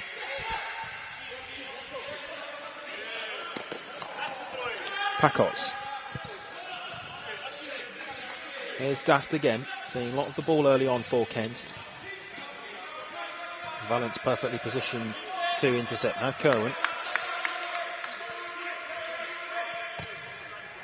McKinnon, who had that golden chance a minute or so ago for Worcester, receives the ball now back off his captain Kerwin. It's a good ball through to Valance. Valance turning, then holding off the defender. This is an opportunity if Valance can turn and shoot. Valance instead plays back to McKinnon. Happy to keep possession. McKinnon sells the defender and goes for goal and finds the corner. And Rudy McKinnon strikes first. And Worcester have that early goal. It's 1-0.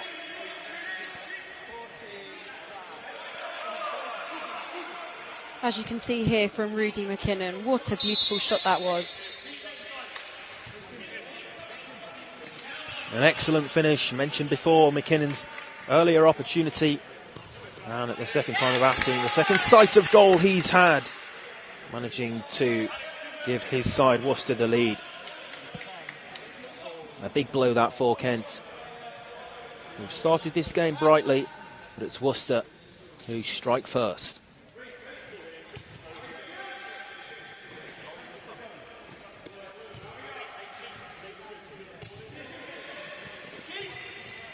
Ball across from Hainault. Played back to Richards. Now Kerwin. Misplaced, but you can see the intentions there for Worcester, who are growing into this one now. Worcester there just moving the ball around really quickly, shifting Kent out of their positions, looking for those gaps so he can get a shot off onto second post.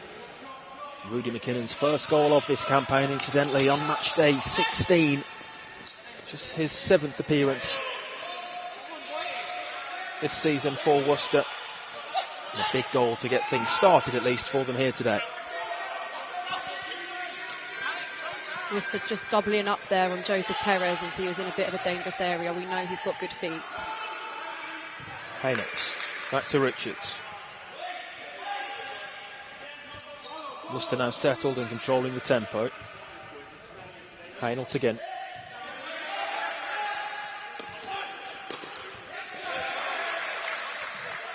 Morgan's attempted parallel was intercepted. And as that parallel was intercepted, we can just hear the Kent bench there really getting behind their team.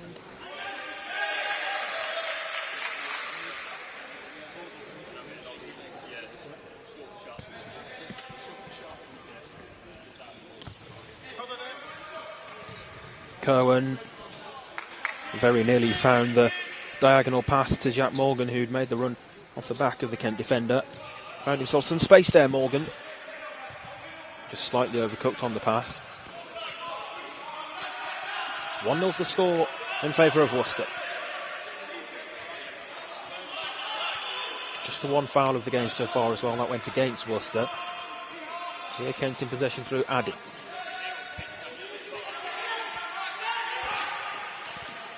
Towner forward to Dast. Brought down well there by Perez. There's a strong collision there between Adin and Hainault, and Hainault's the man who's come away with possession. Hainault still has it for Worcester. Hainault looks to tow it forwards now, perhaps an opportunity for a transition for Kent. Adin runs into trouble. Strong and good defensive play by Hainault. Did well there. After losing out initially, the recovery was good.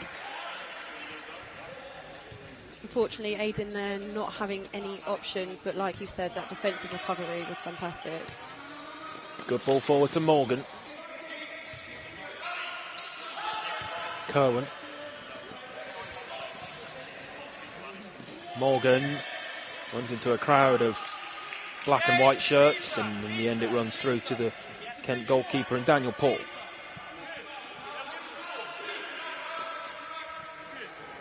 Here's Dast.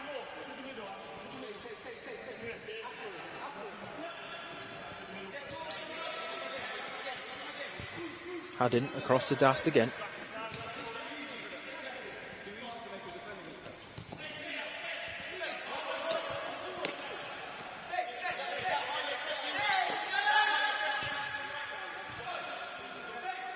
Joseph Perez looking for a longer diagonal ball to where Egidadin had actually just come from, and it runs comfortably through to Miles Chadwick, who's yet to be tested really in the Worcester goal. Diagonals in search of the freshly introduced Ollie Desborough. Hainault again battling hard for possession, this time loses out and can't come away with it. It's been a good response though by Kent since falling behind though. Catherine, they haven't fell under the Worcester pressure. No, they haven't. I mean, we mentioned before the game. Half an opportunity there as the ball was played across to Charlie Dast. The header was a simple one for Chadwick to deal with. That Kent don't have anything to lose, and they're really going for it here, and it's really nice to see. They seem a lot more organised today. There's no pressure on them.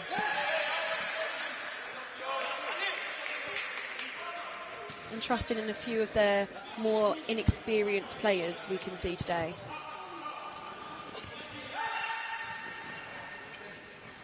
Kerwin.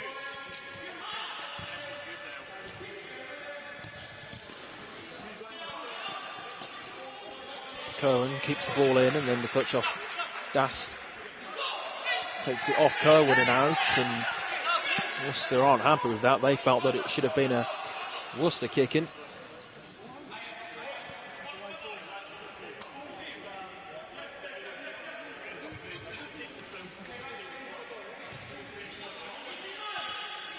Here's Adin for Kent. Oriola's ball forward. This is a good area of the court for Kent as Oriola gets the shot away. Corner kick. There's some really good play there by Kent. Still confident, still playing those parallel balls, communicating with each other, and they've got a corner from that. Yeah, promising for Kent. What can they work from this set piece? Played back to Adin, who gets the shot away at goal, and that's the first work really that Miles Chadwick has had to be challenged by. Now Desborough over halfway again as it runs through cleverly left by Kent's Kieran Towner to run through to the keeper Paul.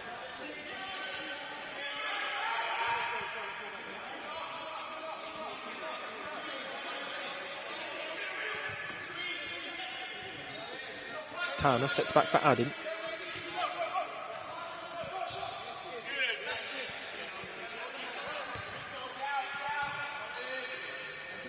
It's good rotation and movement here from Kent. Here's Oriola. Towner keeps it in, then toes inside in search of Adin, but it runs through to Richards. Now a potential counter-attack for Worcester. Well intercepted by Oriola. Ostelage is an option onto the right. Towed back by Towner, and Kent keep possession. Here's Ostelage. Ostelage. Well too high up and above the crossbar.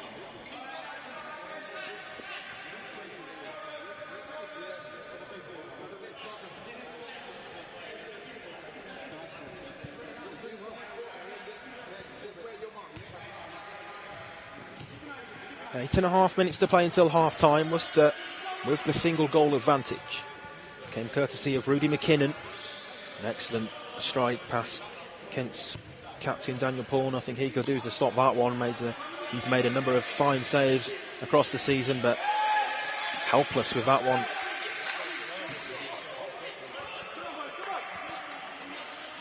Yeah, Daniel Paul has been a pivotal player for Kent this season, keeping them in it on a few occasions, and like you said, there was nothing that he could have done about that goal. That was a blinder.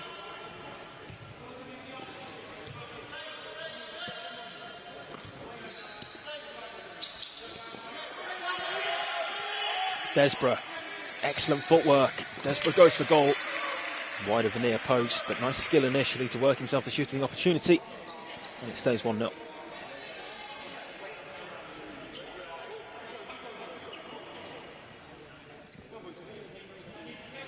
Kent did pick up their first point of the league campaign a couple of weeks ago when they played Birmingham. 4-4 draw that was.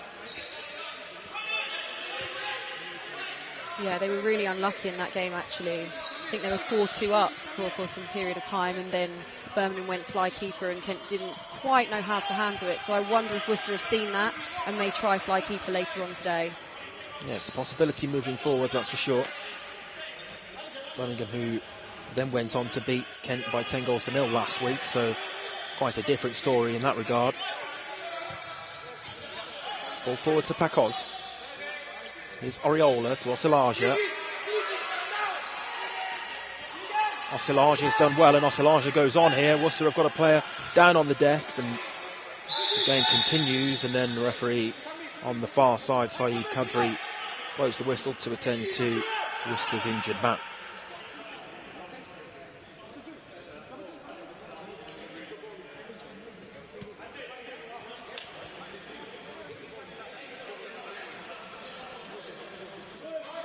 Well, this is what left Lanham on the deck.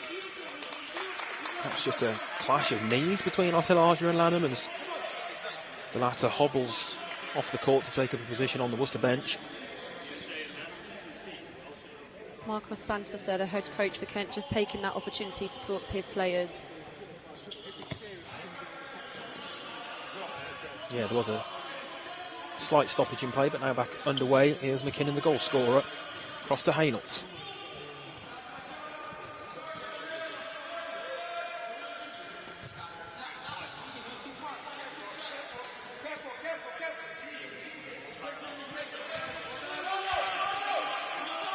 Parallel ball was in search of Rudy McKinnon, and the cross came Eugene Moriola.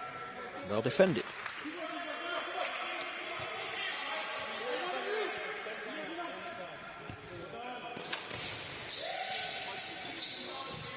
Hainault uses his strength well. Now McKinnon stabs it forward to Hainault. What an excellent goal! Hainault struck that so sweetly. The ball forward from McKinnon deserves a mention as well. An excellent assist. A goal worthy of giving Worcester a 2-goal advantage. And that's exactly what they've got now. An excellent finish by Hainault. Look at that for a stab ball forward. And Hainault with a fine finish past Paul. It's 2-0. McKinnon there playing a real role in that second goal. I mean, it was a beautiful cross as we saw, but it wasn't easy to stick that in the back of the net, and that's exactly what he did. Yeah, an excellent goal for Alex Hainault, who's become a pivotal part of this Worcester team in recent weeks. Manages to add another goal to his tally, as the timeout card had already gone in fact. And this is now the timeout called by Kent. Marcos Santos taking on the job of head coach today, just taking the opportunity to have a word with his players and squad. Real killer blow that one though for Worcester, for Kent rather, as Worcester move themselves further into the advantage.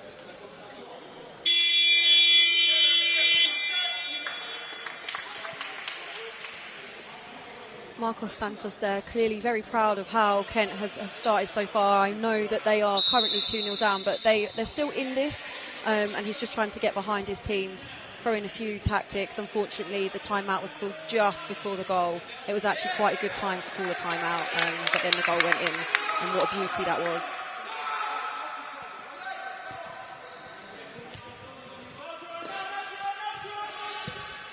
Here's the latest scorer in Hainault. Hainault does well to spin. Hainault then pulls the ball back and ends up into the adversary boards himself. This is Oscilaja, who just retains possession. Hainault charging back to get in the defensive position. Richards with a rushed header away. A little bit scrappy in there, but Kent looking dangerous still. Another switch for Kent, as it's Joseph Perez who's reintroduced. Here's Pacoz. Add in through comfortable for Miles Chadwick.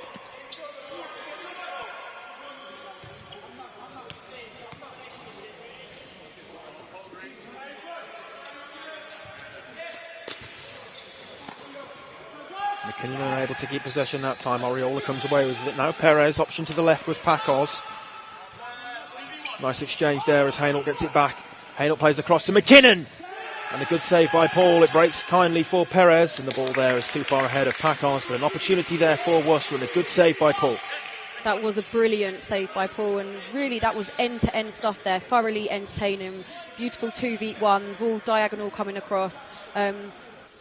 What an entertaining game this has been so far.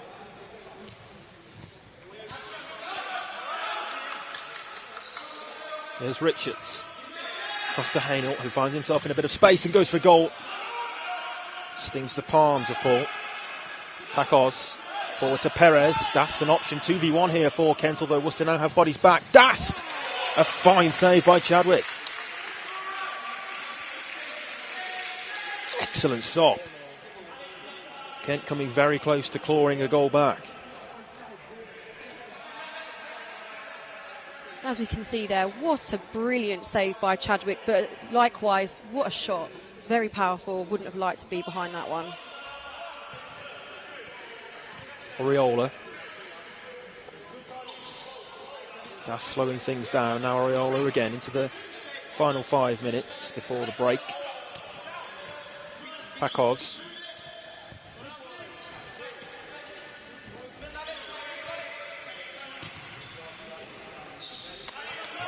Chadwick comfortable to let that one run through.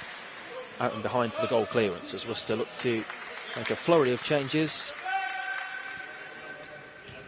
Josh McGrory is on for Worcester for the first time today.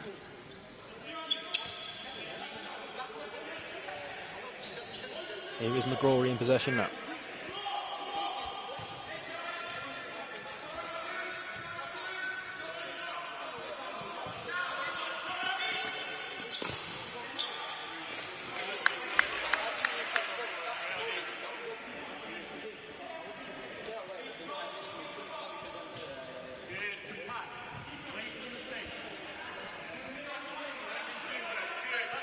Areola.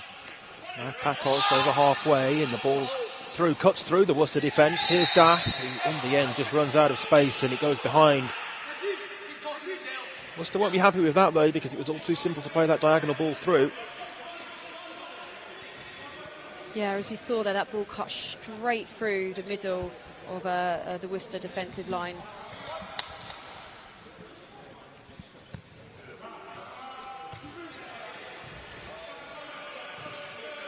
Valance returns the ball back to Dale Richards. Now McKinnon. Valance offers as a parallel option, then gets possession. Valance reflecting for the corner.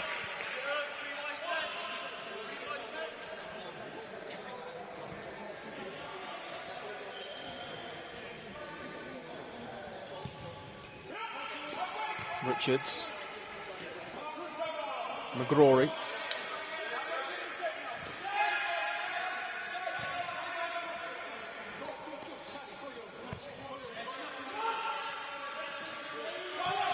Richards forward to Valance.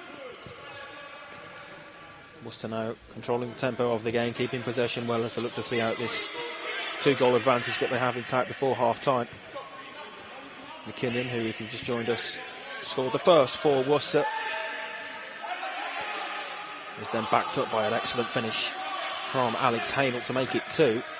That's how we stand at the moment. Good ball into the feet of Valance as a pivot. It's important here that Kent just stay mentally switched on. McKinnon, good pass to Richards. Fires the ball over the top of the bar. 18 played and 2 left until half-time.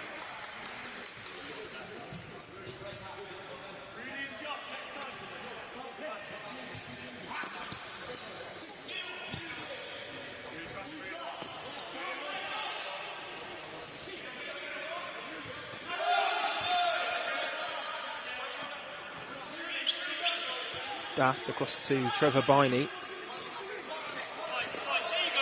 Biney's lost out there and giving possession away to McKinnon.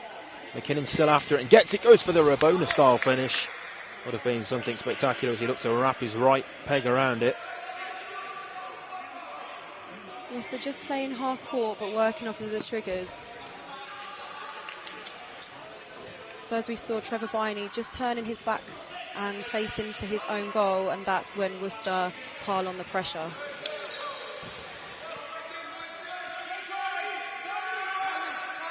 Chadwick to distribute, does so short to Dale Richards, playing as the fix so regularly now for Worcester. Instrumental part of this Worcester outfit.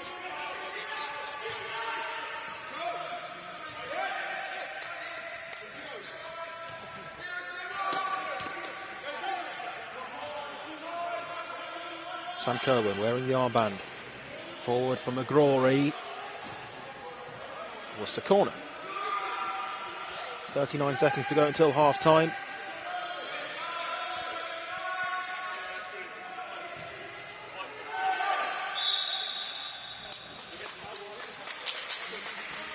It's a wasted set piece, a really poorly executed corner there.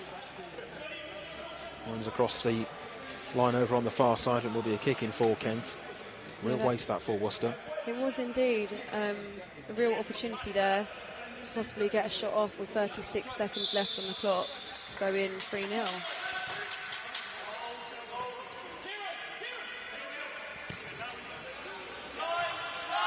Kent, interestingly here, setting up as a fly goalkeeper formation in the final 30 seconds or so of this one. Not something we've seen much of from them throughout the campaign, but as you mentioned earlier, Catherine, pressure off and chance for them to perhaps try this sort of thing out as the ball comes off the head of McGrory. Oh, it's played against Das. This is a bit of an unorthodox, risky style as Paul goes for goal. The Worcester bench there asking for a indirect free kick, but there had been a touch off a player in navy blue and it goes all the way behind, but that wasn't too far away for Daniel Paul, who tried his effort from range. It was actually nice to see Daniel Paul out on the court getting involved. There the buzzer sounds then to signal the end of the first period of 20 in this one at the University of York. At half-time it's Kent United 0, Worcester 2.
Welcome back everyone for the second half of this one. At the break, Worcester are leading Kent United by 2-0 in what's a must-win game for Worcester in these relegation playoffs. Action being brought to you live from the University of York. I'm Isaac Barrington to take you through today's games, and alongside me, Catherine Alderton. Catherine, it was an interesting first half, one which Worcester will be relatively happy with because they've got the 2-goal advantage, but for Kent, plenty of positives in there for them.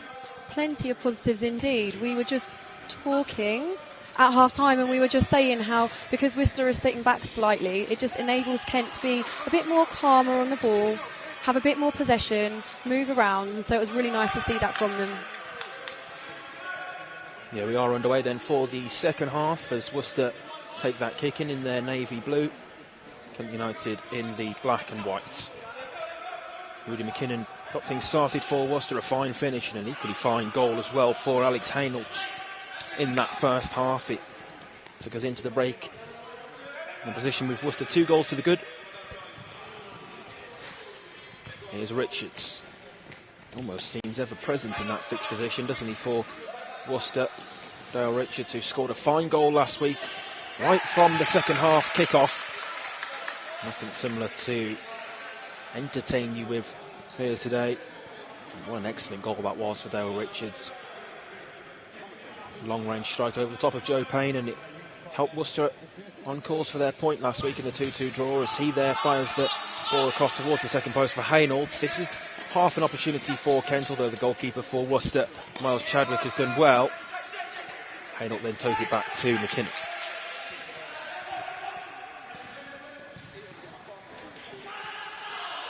An opportunity there and a good save by Daniel Paul on the transition. It was a snapshot towards goal by Cohen, and one that Paul had to deal with.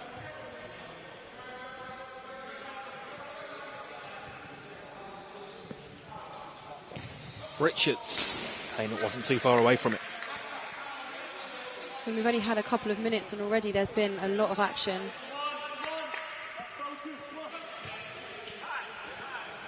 Here's Pacos.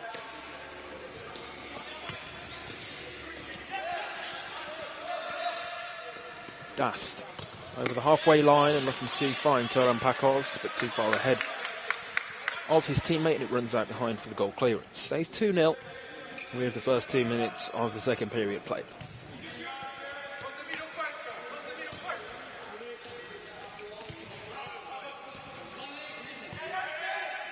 Here's McKinnon. Forward to Kerwin. Strong coming together there between McKinnon and Turan Pacos for Kent. Real full-blooded challenge there. We saw one similar from Pacos in the first half, really going for it today. Here's McKinnon. McKinnon looking to exchange passes with Cohen now. Here's an opportunity for Kent. Bodies flooding forward, although then run into traffic. This is McKinnon, opportunities. He bears down on goal, and what a neat finish over Paul, who was sat down in the Kent goal. And McKinnon, with a chipped effort over the top of the Kent keeper, makes it 3 for Worcester. It was Dale Richards there. We saw just perfectly timing the challenge, putting it through onto Rudy McKinnon again with a great goal, very composed finishing chip.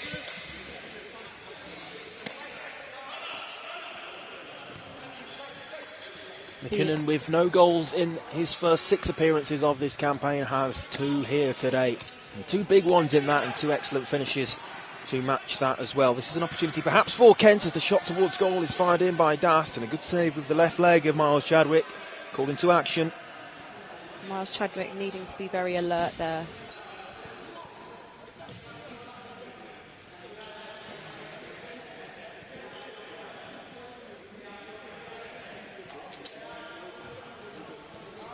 Aaron Reid onto the court for the first time today for Kent, which is unusual. This is half an opportunity as the ball is scrambling around the area and the whistle goes to award the free kick Worcester's way. But yeah, Aaron Reid on for the first time today for Kent. Maybe that's a slight injury niggle. It's unusual to see him not involved as much. Didn't play any moments of that first half, but now on in the fixed position for Kent.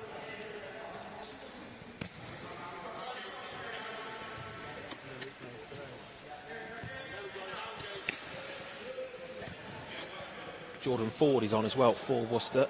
His first minutes on the court today wearing 17.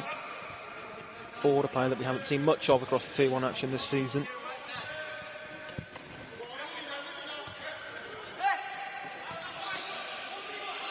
Lanham, after picking up that knock in the first half, looks as though he's okay to continue in this game. Worcester started this second half strongly. Kerwin finds Lanham.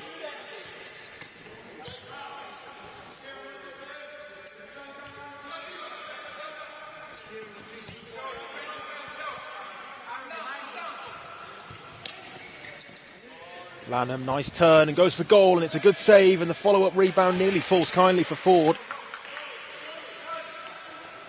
Just watching the movement there of Sam Kerwin for Worcester, just drawing out some of the Kent defenders there.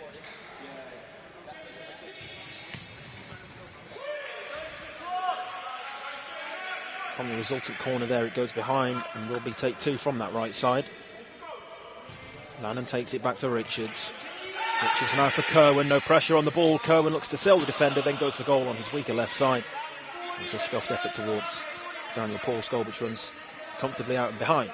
Drops it short for Aaron Reid, and Kent look to spring the attack for themselves.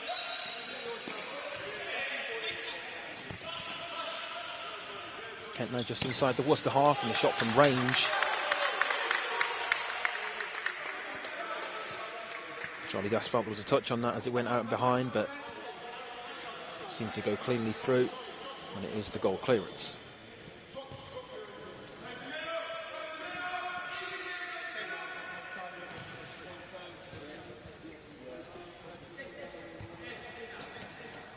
Desborough.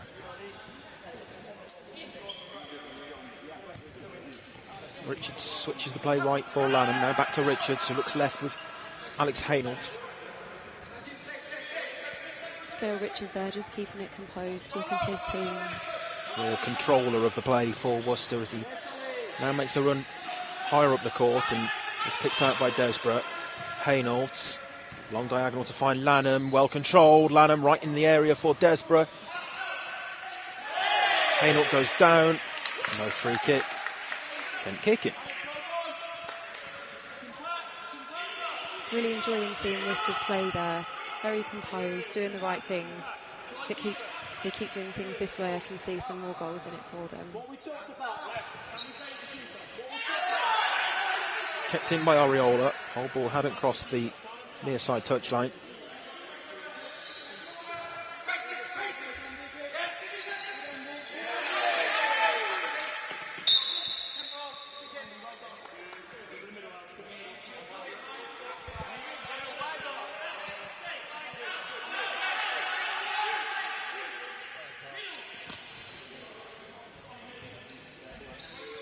Last time these two teams met, it did finish 11-0 in favour of Worcester, and today Kent have managed to withstand the Worcester pressure much better than that. The reverse fixture in the normal league campaign, incidentally, was an 8-1 victory for Worcester. So both really landslide score lines, but today just the 3 goals for Worcester so far. Kent withstanding the pressure well.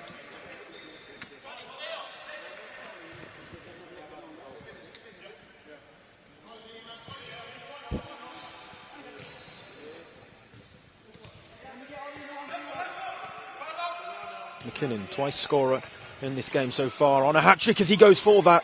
The header towards goal is dealt with by Paul. Decent opportunity that though.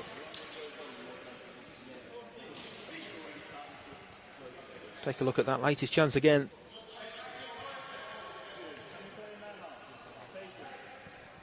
It's not too often that we see headers in futsal. We did see one there. McKinnon again involved in play. He's playing with a bit of a swagger and confidence now, Rudy McKinnon. Playing up there, miscontrols. Loose one. Oselaja to take the kick in for Kent. Does so back to Aaron Reid.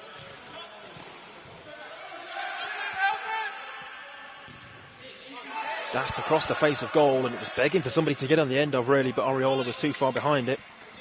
Yeah, Das there had no support from his teammates. It's a shame because it was a good opportunity.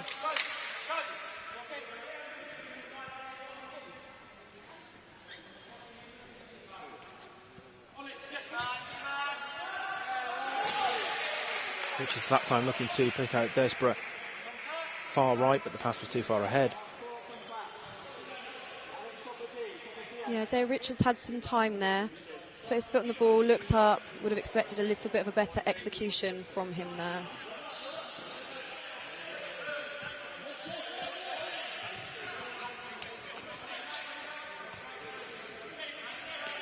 Aaron Reid.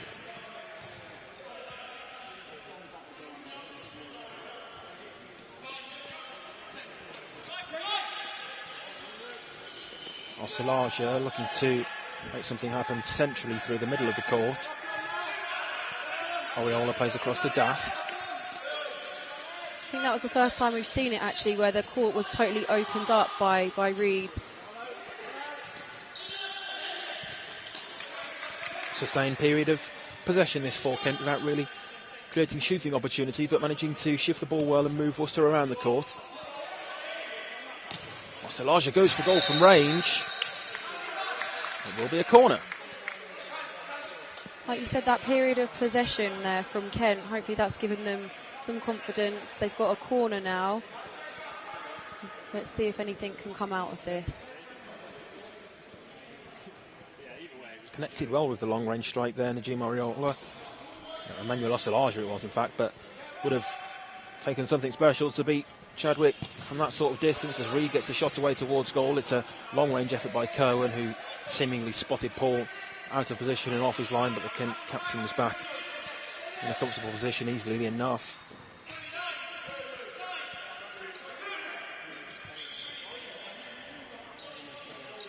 There's Osalaja. Oriola. Oriola fizzes the ball across. Kent ball again. And again, Catherine, since conceding that goal, they've responded really well. Yeah, Kent have responded really well. Liking what I'm seeing, getting shots off, being confident, their movement is great. I think the next goal will be quite vital, actually.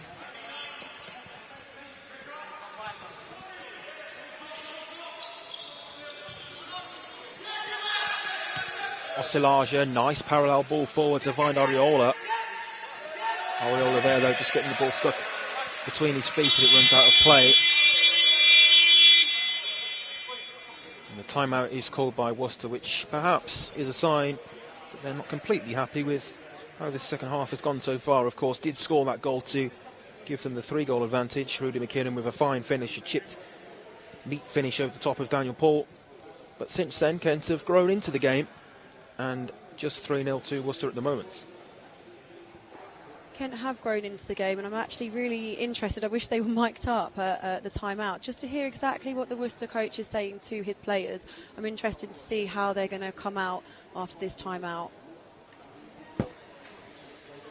Yeah, of course, overall they will be happy that they are leading. They're in a comfortable position.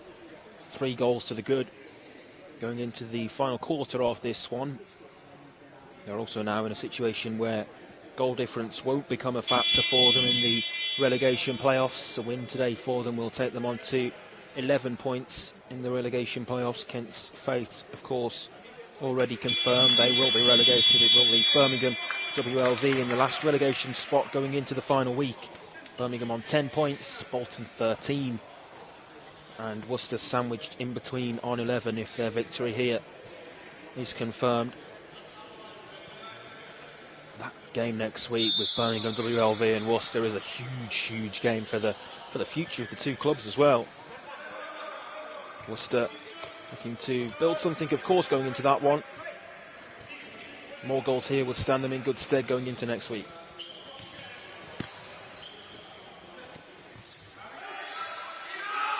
McKinnon.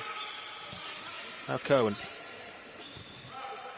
Looks like Worcester here are trying to open up for a 1v1 situation. Just moving the ball across the court, trying to isolate someone on the wings. Yeah, shifting the play well. Here's Desborough.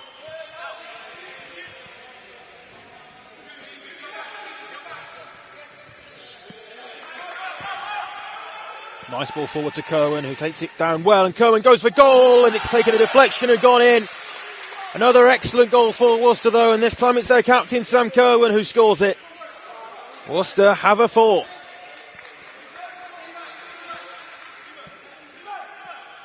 Worcester really dangerous there with their lifted diagonal ball. That isn't the first time that we've seen that pass been played in there.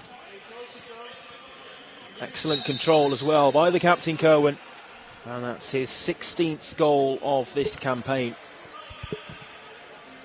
averaging just over a goal a game for what he's played. Sam Kerwin being involved in all but one of their fixtures so far this season. Kerwin, and I'm sure will be an important part of the starting five as well next week against Birmingham. And once they get the job done here, attention can turn to that. And here, interestingly, again, something that we saw in the back end of that first half, Kent there just half trying to set up the fly goalkeeper formation. Didn't quite happen for them on that occasion, but it's something that they are evidently trying. I like the fact that they're trying this. I'm assuming it's something that they've been working on in training. I do just think, though, that the communication needs to be slightly better when the goalkeeper does come out, because it looked like a few players in the court were not aware. Yeah, everybody needs to be on the same wavelength for that, that's for sure. Here's McKinnon. Still going as McKinnon on a hat-trick. Was he clipped? Yes, he was. And the free kick is duly awarded. I think that was a bit of a professional foul, we'll call it, in there. I think I would have taken that one if I was the coach. Of course, a very dangerous position now for Kent.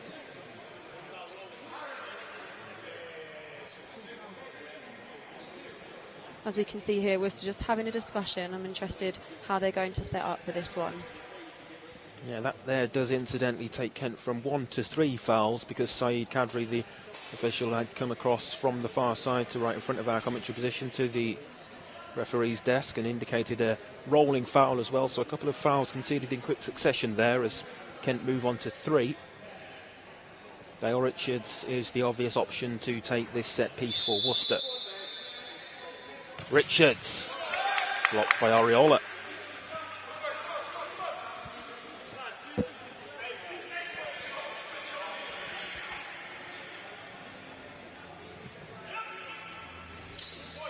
Richards, nice turn.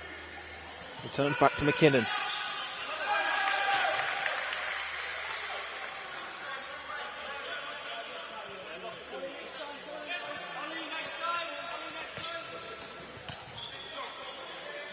Kerwin sets for Richards! An excellent finish.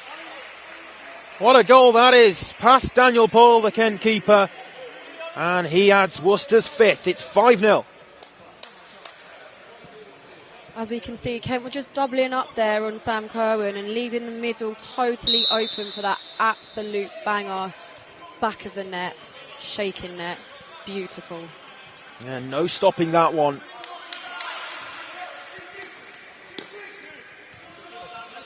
Worcester now with 5 goals, which is perhaps more like the scoreline that they would have been hoping for before this one got underway, as they managed now to give minutes as well to number 21, Lewis Morrissey, who's on for the first time for Worcester, being used sparingly across the campaign, but always involved in the matchday squads.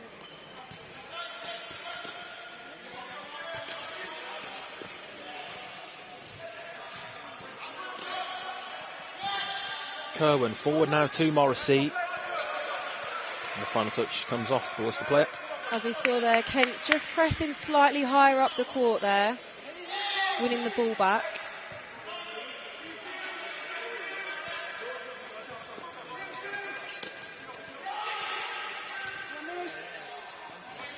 Hainault's after it, nice turn to spin away from Pacos initially, who then did well to hold him up now.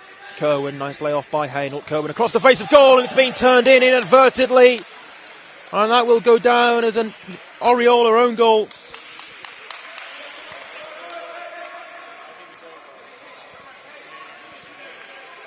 I believe the final touch there came off Areola. Indeed, we can see on the replay it did. And Najim Areola, the unfortunate Kent player to turn past Daniel Paul. And it's 6 for Worcester. Yeah, it was really unfortunate there for the Kent own goal. I think if we could dedicate it to anyone, I think we should give it there to Alex Hainault, just for his beautiful silky feet there.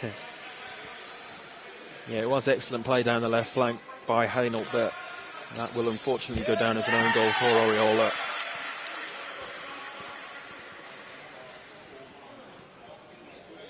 Kent just slightly losing their heads here. They just need to mentally focus. Maybe a timeout could be called now, just to regroup and refocus.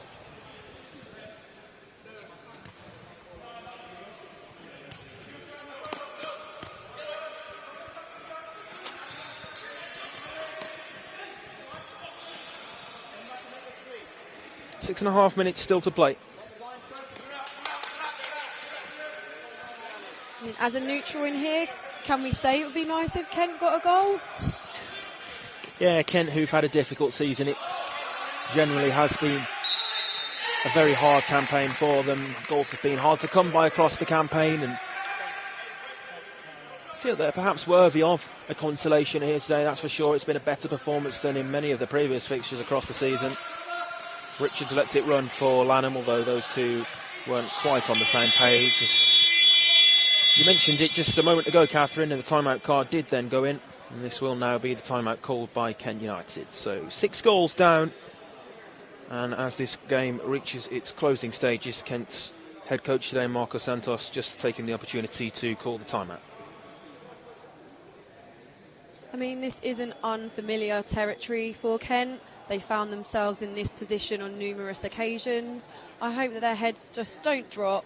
It would be nice if they could get a little consolation goal, because they have been working really hard today. Just a reminder as well that we will have action from Tier 2 to bring you following the conclusion of this game here at the University of York. It will be York in action, taking on Liverpool in what's a massive game for them.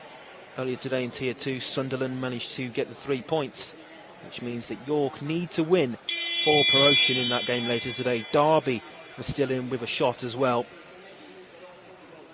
Understand that they were 4-3 down at half-time in their game against Loughborough development team. So still all to play for, really, in terms of the Tier 2 action. And interesting contest coming up between York and Liverpool, which follows the conclusion of this one. Derby's second half is now underway as they look to turn things around there. Back to the action here as Kent get things going again. 6 goals down. Look to set up the fly goalkeeper. Here's Dast. Worcester are pressing high on that fly goalkeeper, which is good for them as they then manage to force the longer ball, which means that Worcester can then just reset things once more. Yeah, piling on the pressure there onto Daniel Paul, the Kent goalkeeper, forcing him back into his own half, therefore only having 4 seconds on the ball and not being able to touch it again.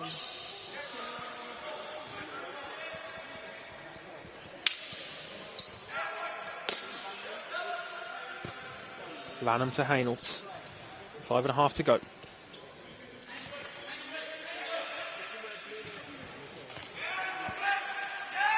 Pakos, nice footwork.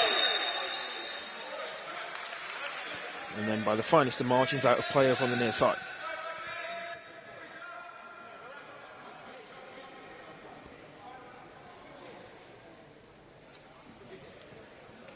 Been really impressed actually with Pakos's play today. Very intense, fighting for every ball. We've seen quite a few strong challenges in from him today as well.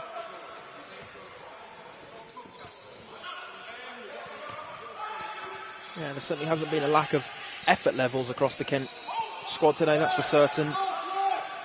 Despite the fact that they are now mathematically relegated, it hasn't been a drop in the intensity or performance levels. Here's Dast across, and there is an opportunity at the second post and very close to the consolation goal that we mentioned. Still not quite happening though for Kent at the moment. Coming close. Foul conceded by Richards, and referee Cantry wants a word with Dale Richards as well.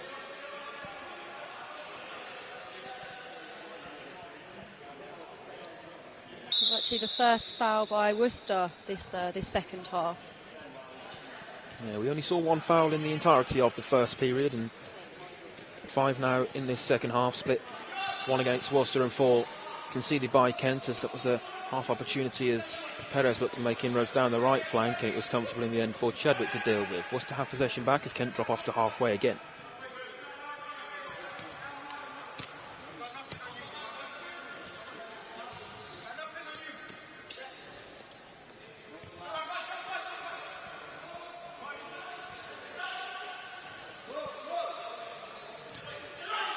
Kerwin. Richards cleverly lets it run for Haynolds. Kerwin again. He's towed by Morgan in search of Haynolds. Runs out and behind and stays 6-0.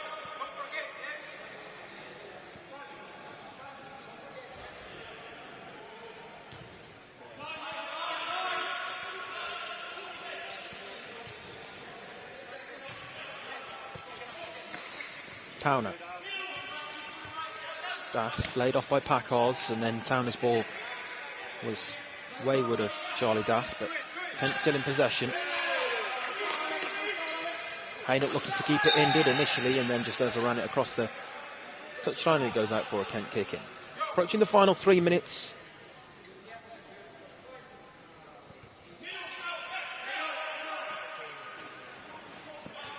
Overall it has, despite the fact that Worcester perhaps haven't scored as many as they would have liked for the icing on top of the cake, it has been a dominant display for Worcester, as the shot there from Packers coming close.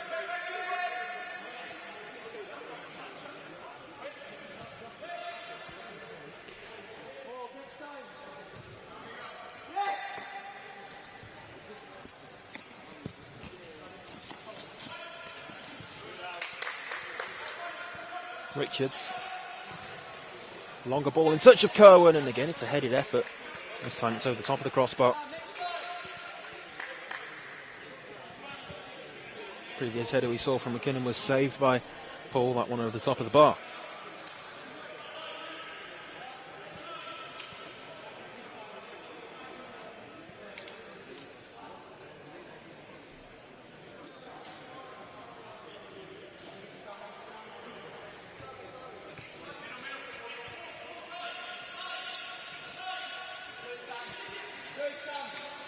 Reed. Back to Paul when he can't go back to Paul, and the expression on the face of Aaron Reed suggests that that was an error, and he knew that. Concedes the indirect free kick, which will be taken right on the edge of the penalty area, of course. Unforced error, perhaps a fatigue decision late on in this one. Yeah, it's a shame there, Ken. As the season's gone on, we've seen less and less unforced errors. I think you're quite right. Just a bit of fatigue there. Let's see what Worcester have up their sleeve for this one. McKinnon takes to Richards, and a couple of ricochets eventually meant it was there to be cleared for Dast.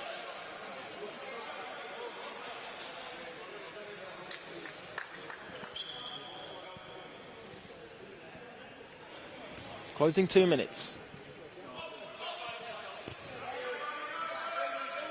So just slightly running the clock down now.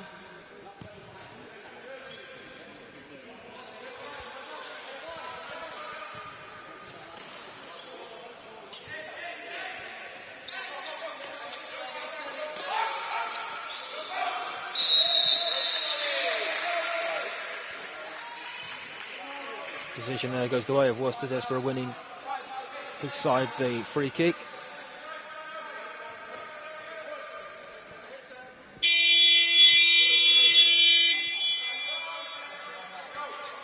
And that is now the 5th foul conceded by Kent, so with just over 90 seconds to go in this one, Kent just got to be careful to not foul once more. Otherwise, of course, we will see the 10-metre penalty. Desborough for McKinnon. Towed goal bound, but comfortable for Paul.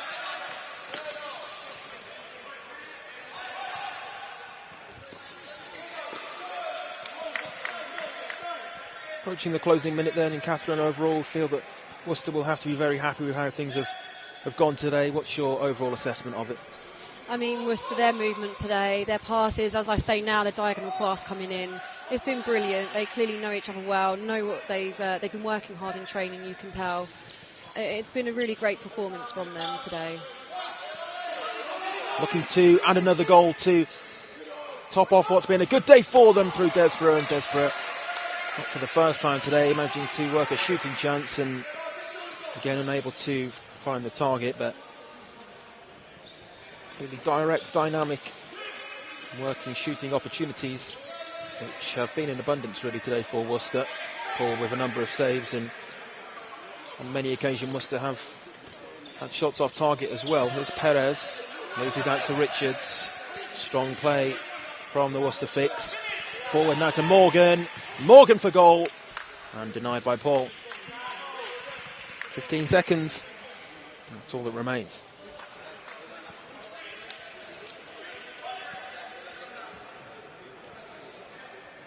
As we see that lifted parallel pass, but again a very brave save from Daniel Paul.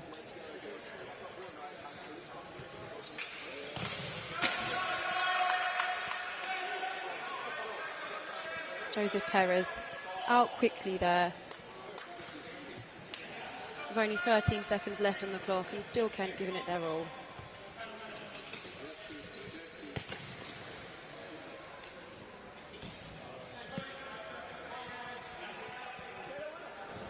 Yeah, just the final moments then in this one before Worcester's victory will be confirmed and take them on to 11 points, move them up out of the relegation spaces.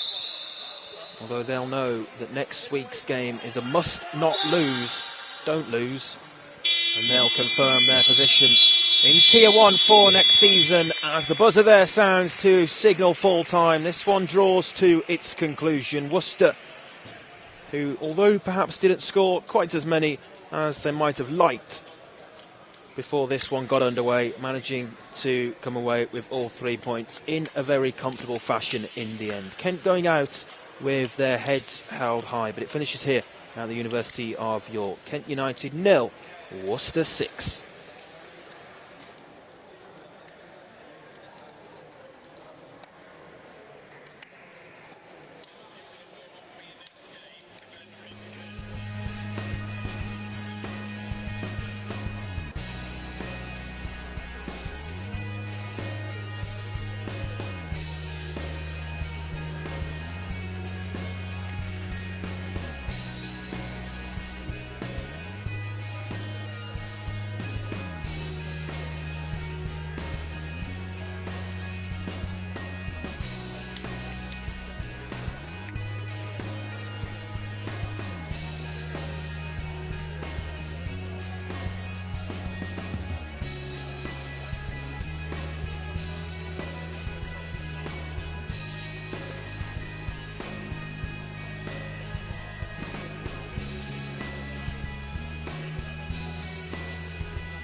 A very warm welcome back then, everyone, to the University of York, where we have action to bring to you live from the Tier 2 North in what is a huge game. It is York taking on Liverpool. Let's have a look at the two team squads then. Starting with York, they have Alex Johns as their goalkeeper, Jacob Wilson, Ramiro Monge, Thiago Bucci, the captain, and Jed Devine make up their starting lineup. Johnny Weng is the substitute goalkeeper. The rest of the bench is George Smith, Patrick Peanut, Matthew Barber, Jake Colby Ackroyd, Joe Iggledon and Angus Crossan. They are coached by Junio Roberti. For Liverpool then, let's take a look at their lineup. Andy Thomas is the starting goalkeeper, Yoto Sagara Yamamoto, Kenna Ngoma, Ramin Babai, Jose Francisco Lopez Cortez is the captain, and that concludes their starting lineup. Their substitutes are Connor Sandham, Elliot Miller, Jamie Appley, Isaac Ronaldo, Diaz Todd, Lohan Munoz de Oliveira, Sergio Havas Martinez and Duck Kien Din. They're coached by Dave Connor, Vinicius Vaz and Nick Bourne. As you can probably hear from the noise inside the University of York Sports Centre here, it's a bit of a packed house for this one. And that is because it is a huge game for York. They know that if they win, they will be playing in the Tier 1 of the FA National Futsal Series, the top tier of English futsal next season. Permutations are that if York fail to win here, then it will be Wessex from the South Tier who will be promoted. So either way, we will find out today who will join Chelsea in promotion to the Tier 1 FA National Futsal Series. Just as confirmation, of course, Loughborough development team, they cannot join Tier 1. Loughborough first team already in. Sunderland haven't applied for the Tier 1 status, so they won't be involved in Tier 1 next season. So it is as simple as York win, they're up. York don't win, and Wessex are into Tier 1 next year. Earlier today, Sunderland beat Nottingham by 9-1. That put the pressure on York here, and Derby, their chances are now finished. They lost 7-6 to Loughborough Devs. We are off and underway as York get things started. York in the red and Liverpool in the white strip. York kicking from left to right as we look at it from our commentary position. I'm Isaac Barrington to take you through today's action in this game here as Monge goes for goal. It's a fine save and followed in on the rebound, and it's a perfect start for York. Jed Devine fires home inside the first 20 seconds, and York have an early advantage. What a perfect start for them, and York lead by 1-0.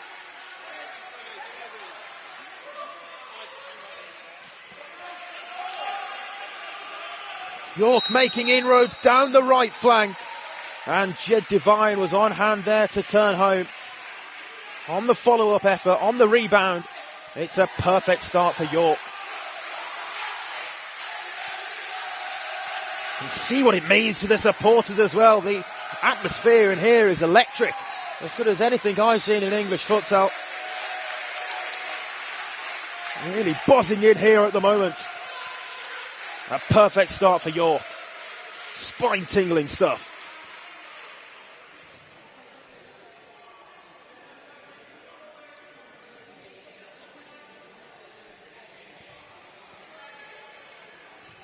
What a lightning-fast start for York. Here's Devine, he's cutting ball through to Bucci. Taken away from Bucci by Cortez. York kicking.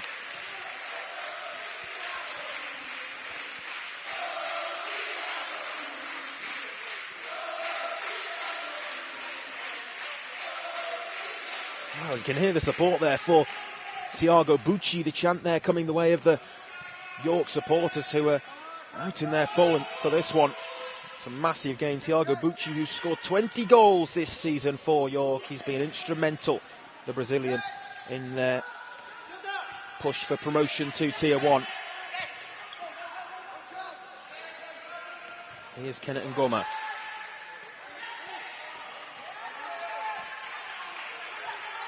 Yamamoto. As Liverpool look to spoil the York party now. Yamamoto back to Ngoma. Liverpool possession just silencing the York crowd. Well, match officials for this one, by the way. They've brought in the big guns in Mark Burkett and Carl Jones.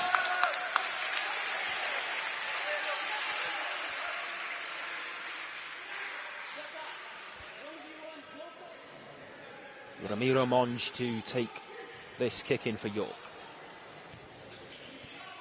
Still inside the first 2 minutes. York lead by 1-0. Lightning fast start. Out the block so quickly.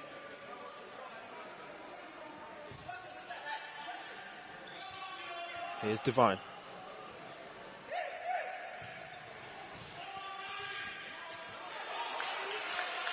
Devine in possession once more. Forward to Wilson. Both teams yet to make a change at the moment. It's forward to Devine again. Devine might have an opportunity to shoot. Takes it round the defender. Devine looking to round the goalkeeper as well. That's good work by Andy Thomas in the Liverpool goal. But York in search of a second early on.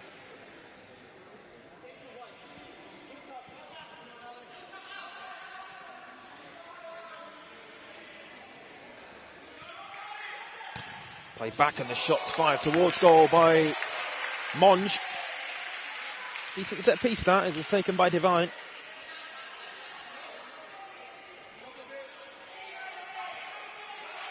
Here's Yamamoto. Liverpool yet to really settle into this one, and who can blame them really with the cauldron that they've walked into.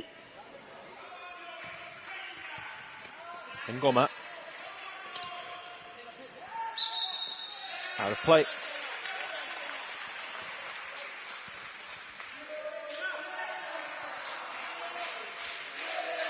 Here's Wilson, across to Jed Devine, forward now to Bucci. Bucci, excellent turn.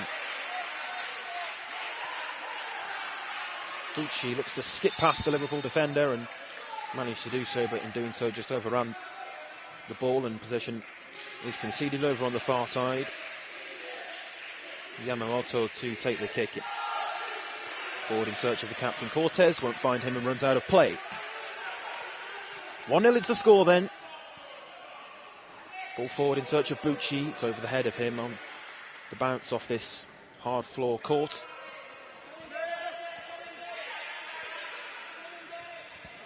Here's Ngoma.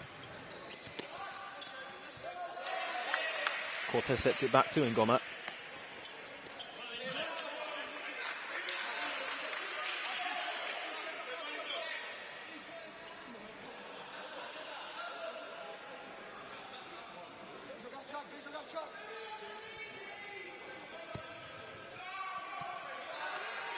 Devine for Bucci, who holds the ball up well in the corner.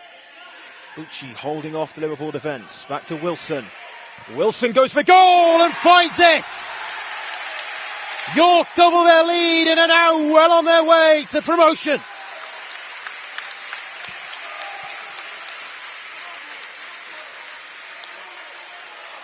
Well, there's a long time to go yet, but this is a dream start for York. And Jacob Wilson is the man who doubles the lead. On his left peg, fired the shot in. Past the Liverpool keeper Thomas. And it's 2-0.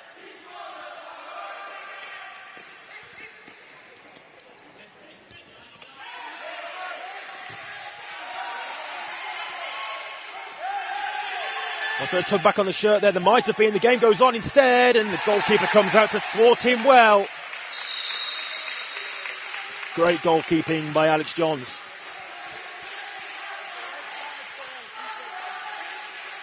Rolling foul there being indicated by referee Mark Burkett. It is the first foul of today's game. It was a good decision to allow the advantage to go on there because Liverpool had opportunity. Here's Bucci for York. Bucci plays it across. This is another chance, and this time it's squandered. Ramiro Monge coming close, but it stays at 2-0. What a lively game this is. Intensity to it is, well, right up there with the very best.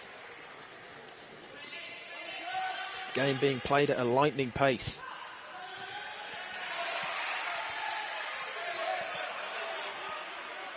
Liverpool coming forward and over halfway through Babai. Played across the face of goal by Din. Number 14, Dukkin Din, who is on for Liverpool as their first switch, as York make a couple of changes here. Patrick Pina and George Smith are the two players onto the court for them. And they enter at a good point in the game for them. 2 goals to the good, courtesy of Devine and Wilson.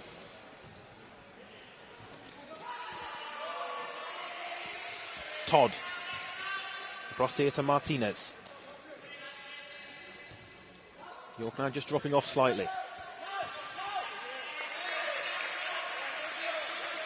Liverpool kicking.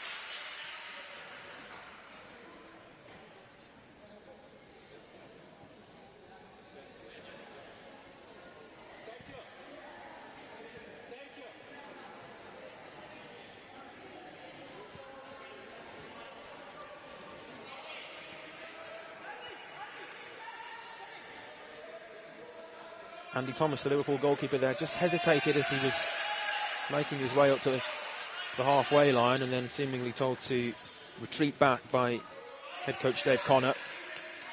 Here's Ramin Babai. Babai again.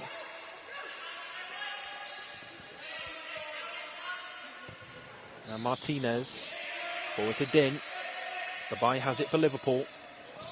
Babai goes for goal, and it's a fine save by Johns.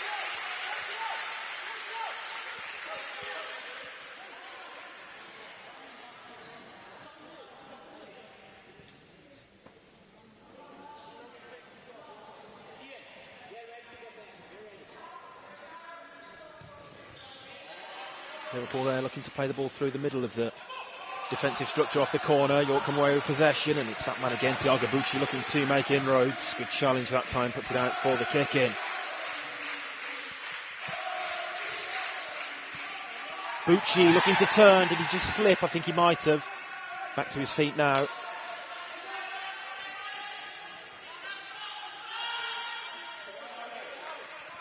Bucci that time bypassed by Martinez. Forward to Din, who wasn't able to keep the ball in play, and it runs comfortably behind for the goal clearance. Just over 5.5 minutes played, and it's York here who lead by 2-0. Ball forward was diagonal one in search of Smith. This is Thomas who's looking to bring the ball over halfway for Liverpool.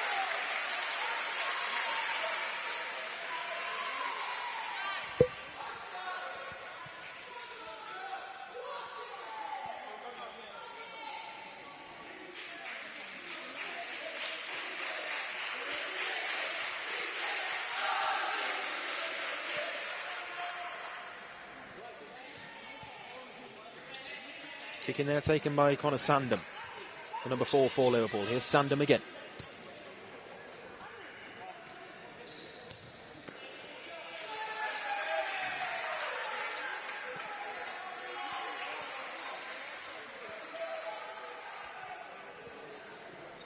Ball now in the hands of Johns. York goalkeeper looking long again for Bucci, isolating the Liverpool pivot, and Bucci turns and shoots and comes close to a third.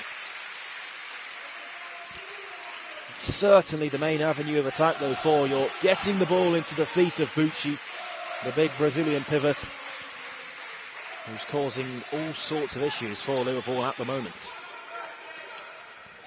Here's Todd.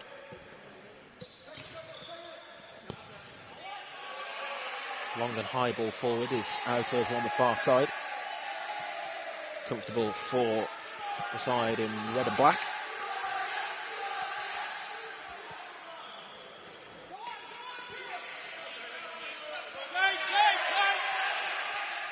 Game goes on, appeals for the free kick, nothing given by Mark Burkett as the game continues. The ball forward there, was that a foul? No, it wasn't. The game goes on again. Lively stuff here, really end to end. That's got to be a foul, and is.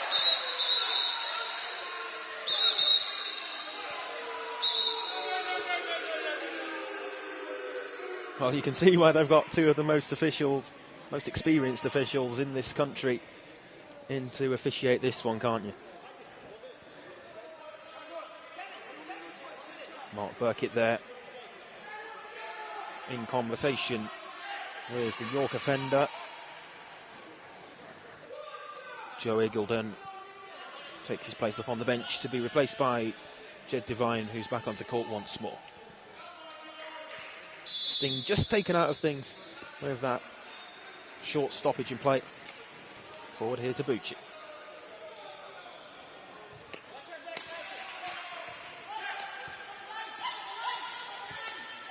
Devine, excellent diagonal ball to pick out Pina.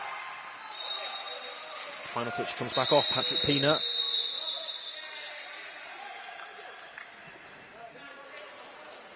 Timeout there, which has been asked for by the Liverpool bench.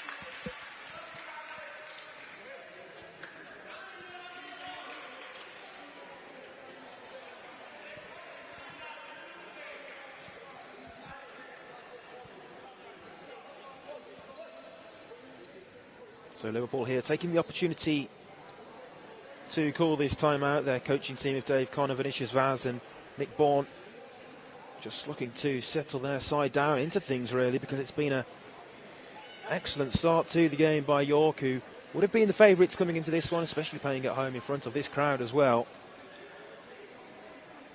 Just a reminder, if it stays like this, if York stay in the ascendancy, in the driving seat, if they do manage to wrap up the victory here, there's a long way to go of course, then York will be promoted to the Tier 1 of the FA National Futsal Series. Exciting times for them.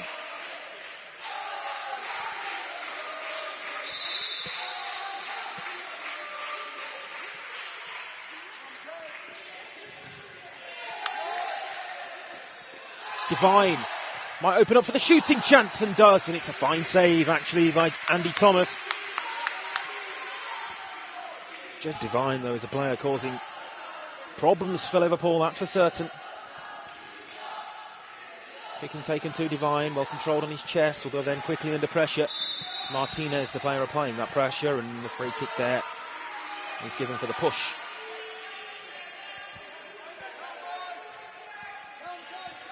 It's the second foul against York in this first half. Ball forward is over halfway, and a good challenge by Devine.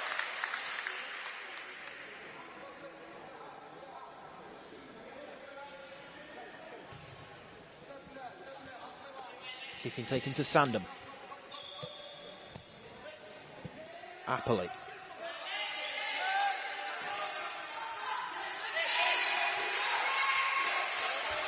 Good challenge again by Devine to close down the avenue of attack that Din was looking for.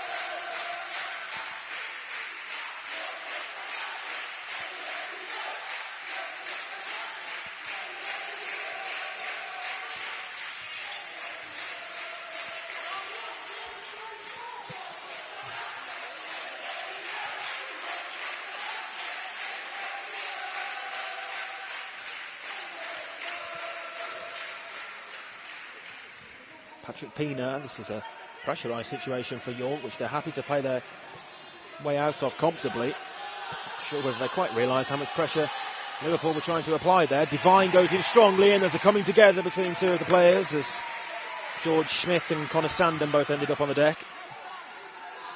Just a coming together, nothing more than a collision. There is George Smith. Devine goes for goal, it's spilt through the hands of Thomas. Not convincing, but did enough.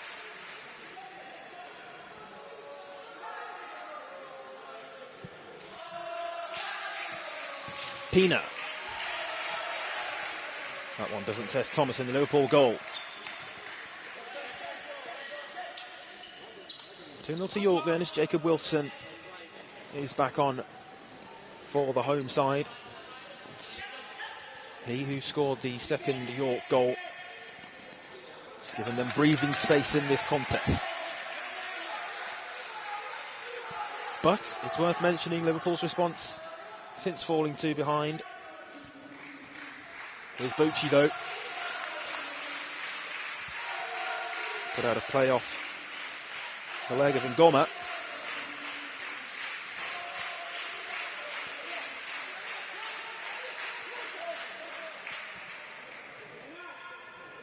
Kicking for York. Monge is the obvious option, gets it now. Divine. Shot quickly closed down, and it's allowed to run all the way through by Alex Johns.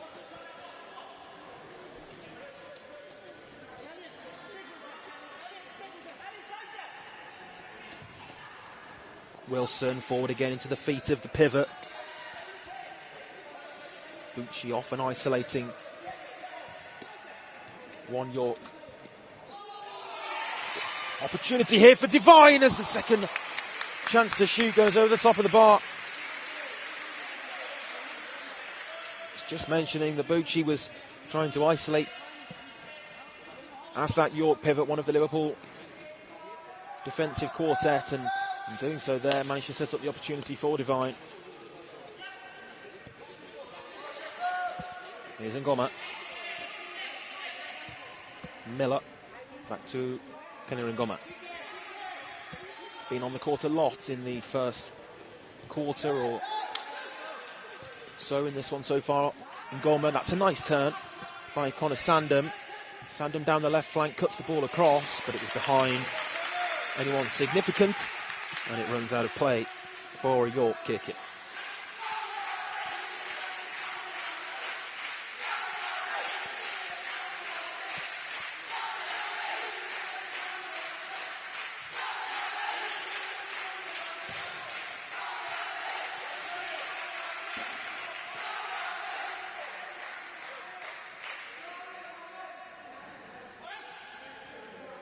Thiago Bucci there perhaps just signalling that he wanted that longer, more direct ball to him, perhaps more in the air or lofted into him than the latest attempt to find the pivot.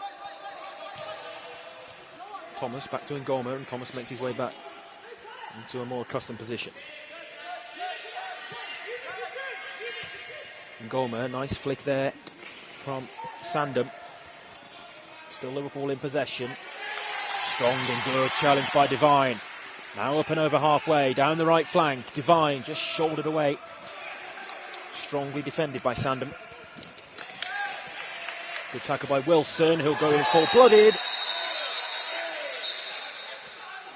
Kenny Ngoma took a heavy hit there.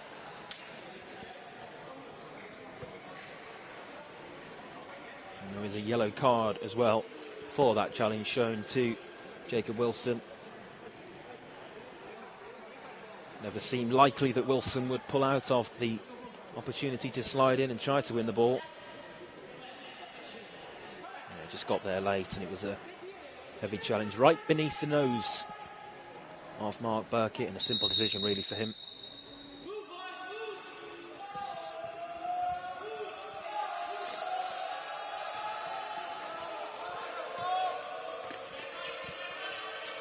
Miller.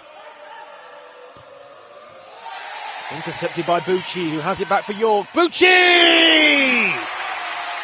makes it 3, and the Brazilian now has his side, York, well on their way to Tier 1.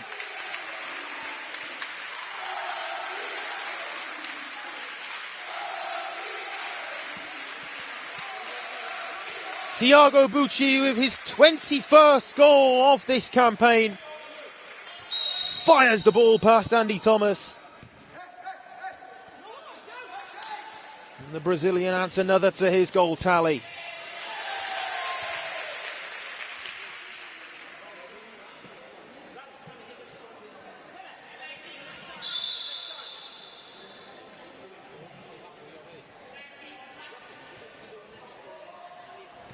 Well, it's a perfect position for York to be in now. Having lost last time out away at Sunderland, they've responded very well here today. It would have to be something of a catastrophe for them from this position.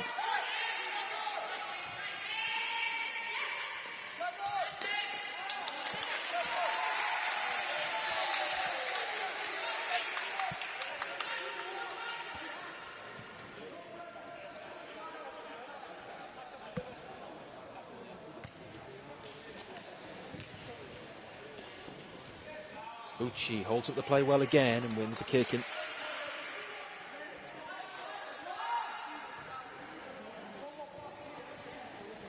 Johns under pressure. Finds Colby Ackroyd. Colby Ackroyd after it again. It's Colby Ackroyd who goes on, and it's good goalkeeping by Andy Thomas for Liverpool.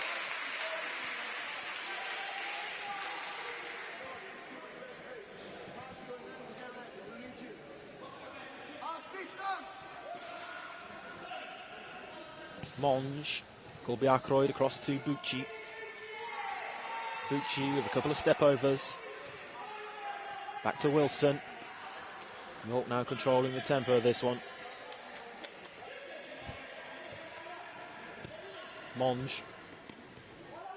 Nice parallel ball. Good cut inside as well, and just the deflection which took it away from the path of Monge. York threatening for a fourth though. Good ball forward to find Appley. This is an opportunity. Appley nearly on the end of it. Best chance of the game so far for Liverpool. It comes and goes and stays 3-0.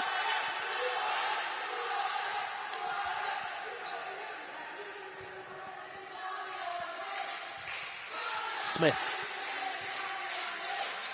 It's been given away. That's a loose area to give possession away in dangerous part of the court. Bucci able to take control though for York.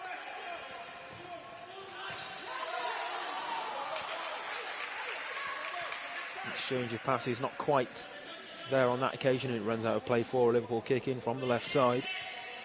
Taken by Miller.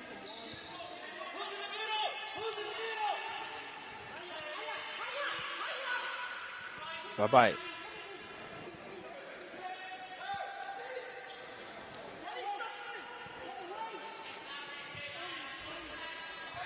Shot on the turn as it does come very close there.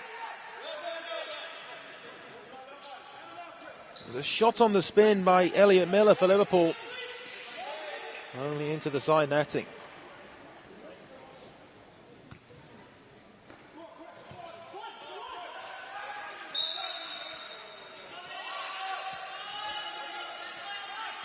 Appley. Liverpool stepping up the pressure in the last couple of minutes. Coming close a moment or two ago.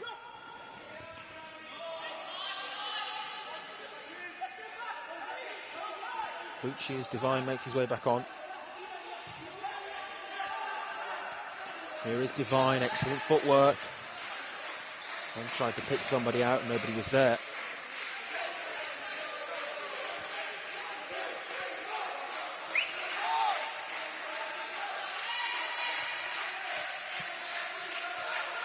Liverpool with the ball, but inside their defensive third.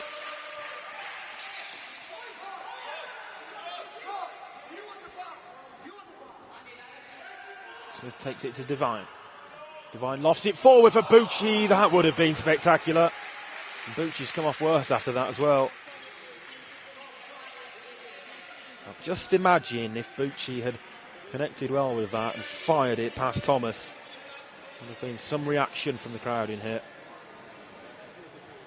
As it were, not quite happening for him there. But a player playing full of confidence. Rightly so as well after the campaign he's had.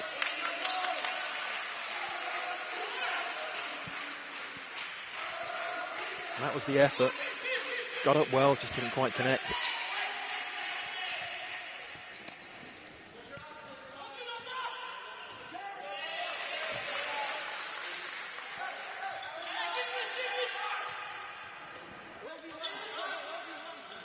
Oliveira goes down the left side. Goal clearance. Matthew Barber here on for York.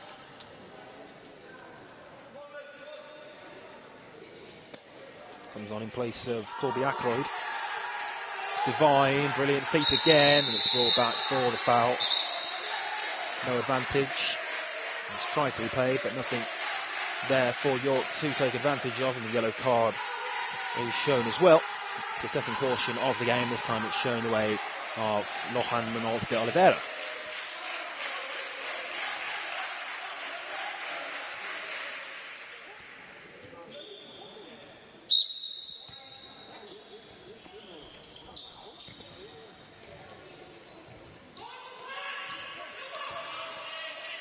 Good ball forward for Barber. Might open up for him here, Barber. Instead sets back to Devine.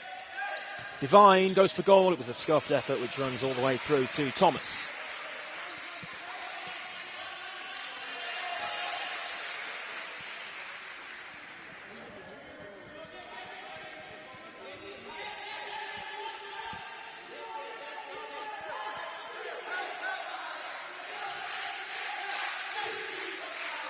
Devine.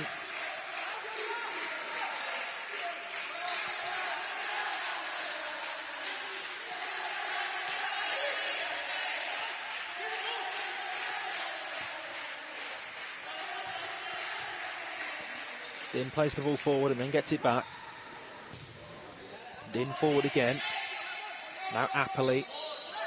Skips past Devine. Bye-bye. Intercepted by Devine. He picks out Bucci. There's an option to the left. Bucci played across to the left, and Bucci is there to meet the ball but not find the net. Another good chance. This time York unable to convert.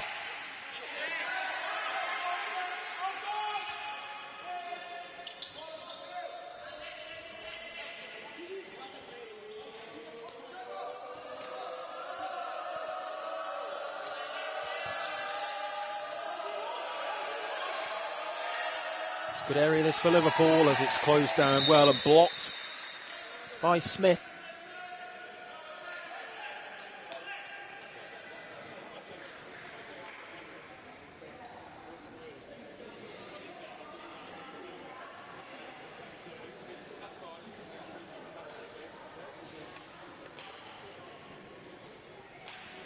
Referee there just having a word with Jed Devine as well as he made his way off to be replaced. There's the shot, and there is a route back into this for Liverpool. The shot finds the roof of the net, and it's 3-1.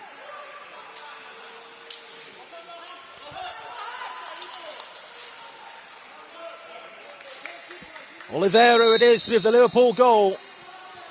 And well, that wasn't in the script for York. Excellent finish, mine. Nothing that Johns could do to keep it out.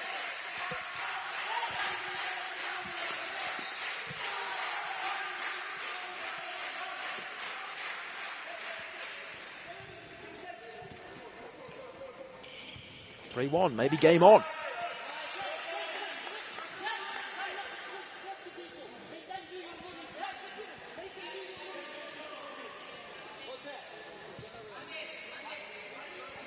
Johns. Up into the feet of Bucci again. Bucci, the Brazilian, with excellent footwork, and Bucci goes on and he's denied by Thomas. Would have been an excellent solo goal as the shot there is again causing issues, and Thomas for Liverpool forced into action once more.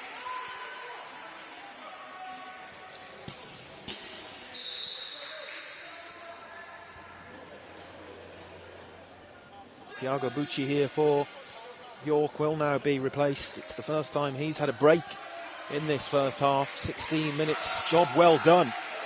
Look at that for skill.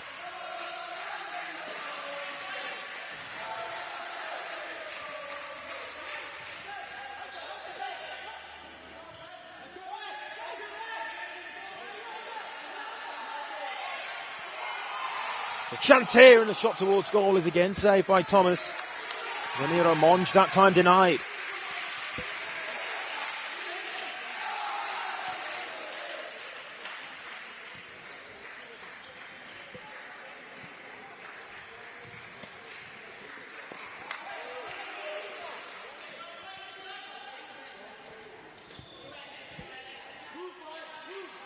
Din.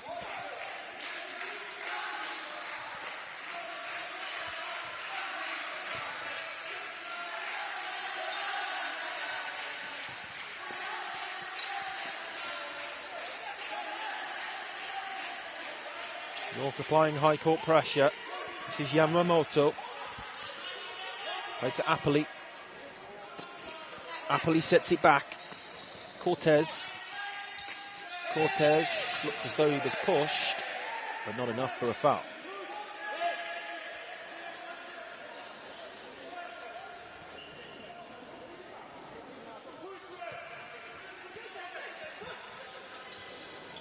Smith. 2:40 to go until half-time. It's been a very good first half for York. Just that goal for Liverpool has perhaps put an element of doubt in their minds. Thomas looking long for the pivot and captain. Whistle goes, free kick given.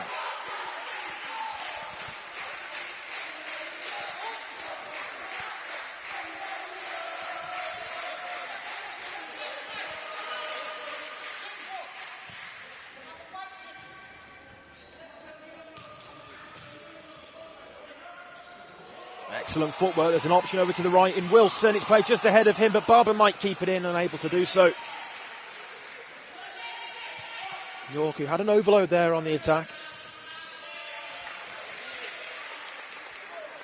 Kicking now for Liverpool. Captain Cortez takes it. Now Yota Yamamoto. Ramin Babai. Babai held up well by Barber.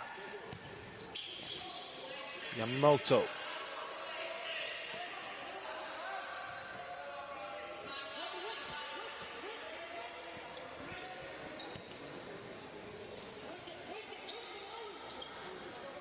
Cortez. Quickly put under pressure by Monge. And it's Monge who gets the decision for York. It's a home team kicking.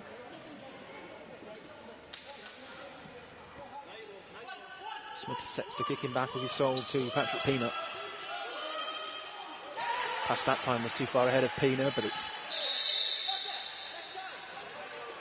well, in the end being taken illegally by Liverpool. It's an unforced error on the kicking.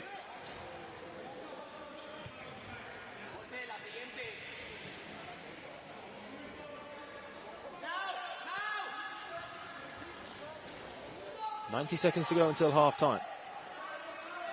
Excellent play there, and the shot there is saved. Excellent set back by Bucci with the Pisa roll. Comfortable save in the end for Thomas, but Bucci really showcasing his talents. Yamamoto. Nice skill from him. This is half a chance for Liverpool as the ball played down the left to Jamie Appley, nothing coming from it.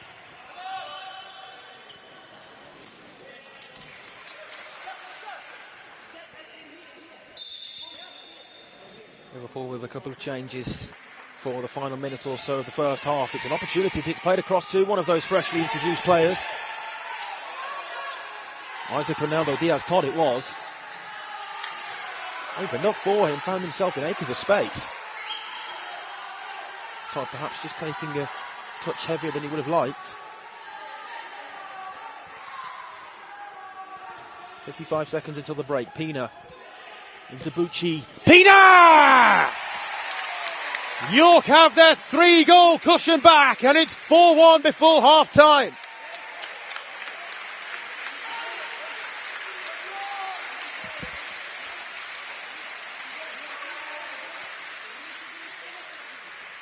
Patrick Pina, the scorer for York. And the celebrations once again. York now will be very pleased going into the half-time interval.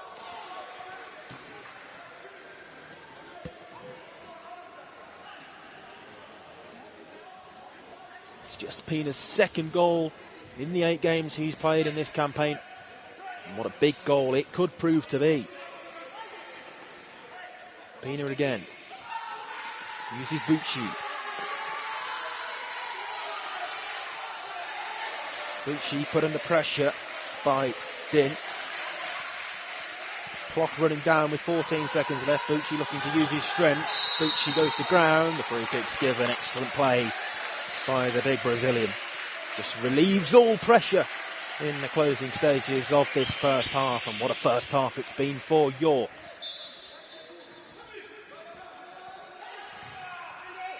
Long ball forward in search of Bucci, and it was dealt with in an unorthodox manner by Thomas. Dealt with nevertheless.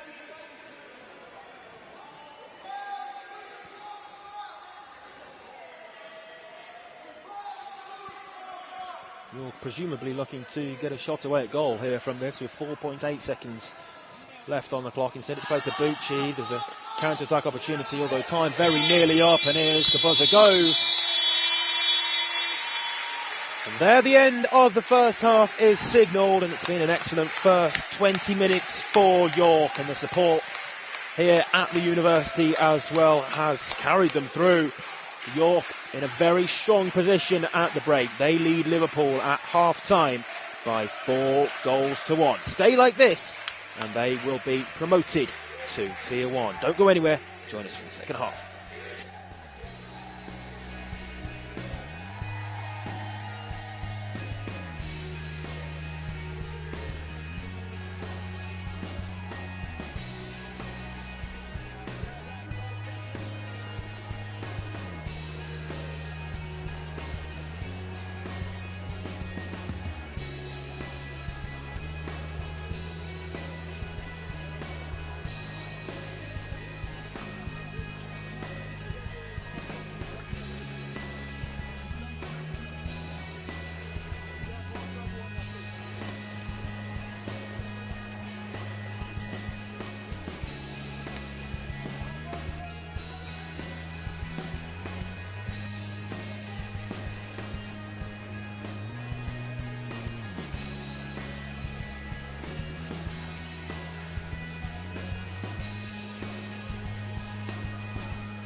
Welcome back then, everyone, for the final time today to conclude our live coverage from what's been a great day of futsal action at the University of York. Earlier today we saw two games from the relegation playoffs in Tier 1, with Bolton and Worcester both picking up 3 points. Bolton 4, Birmingham 2, and Worcester 6, Kent 0 were the victories.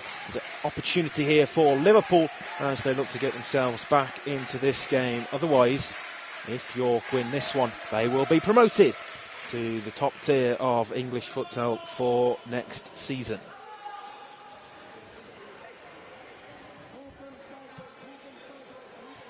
So 4-1 to York at the break. Goals scored by Jed Devine, Jacob Wilson, Tiago Bucci and Patrick Pina. Two number 6s in battle here, as it's Liverpool who come away with possession through Ramin Babai, and it's them who have the kick in. York in the red and black, kicking from right to left as we look at it from our commentary position in the second half. Liverpool all in white.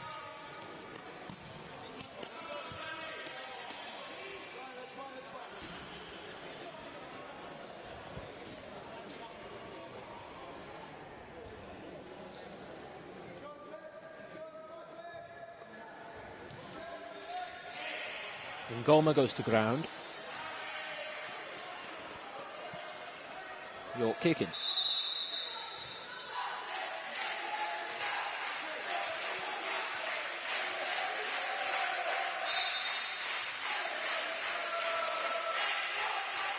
Jed Devine over on the far side, just being told where the kicking should be taken from by Carl Jones, the referee. Monge. Back to Patrick Pina. Now Devine. This is a very strong quartet that York have starting this second period. Forward to Devine, who looks to take it on the chest.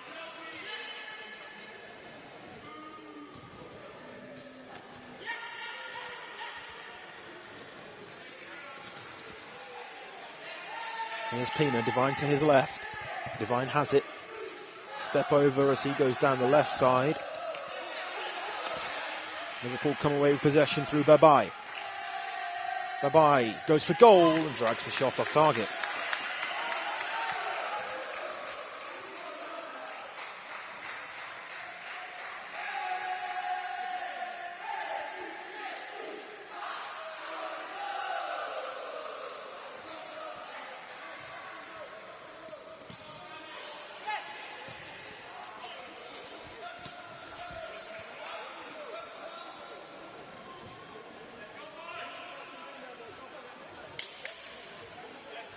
Out of play on the near side to our commentary position, right in front of where I'm positioned to commentate on this one.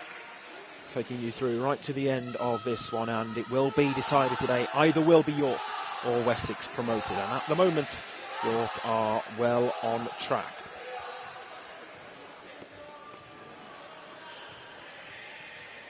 Devine to take the kick in.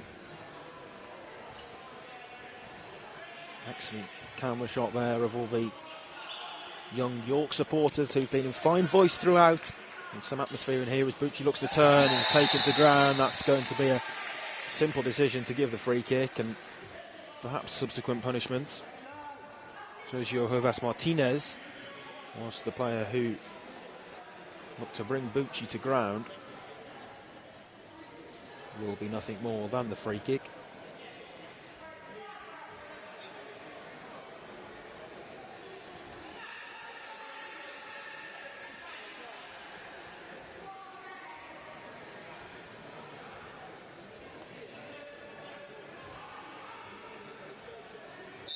Devine places the ball. Takes steps back, then goes straight for goal. And it's well held by Thomas. Simple to save perhaps, but not as easy to hold. Did well. And Ngoma got that all wrong and seems in some distress on the ground there in Ngoma, which is never good to see when there was no other player involved with the collision. Devine sportingly plays the ball out of play for Ngoma to receive treatment. Looked a nasty one.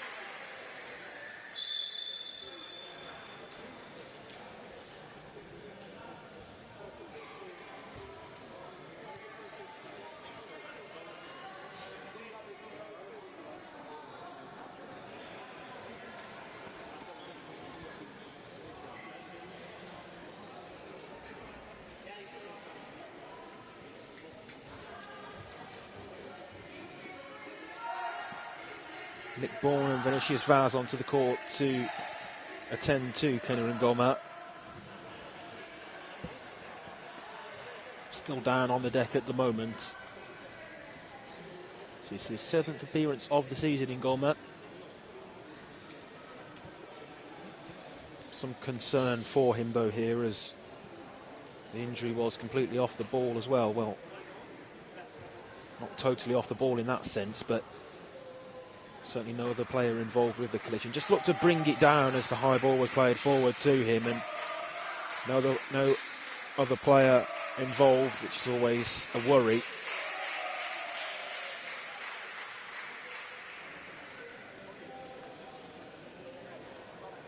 It's a stoppage in play, and the stoppage in play has allowed for the York captain Tiago Bucci to come across and have an injury niggle attended to as well by head coach Junior Roberti.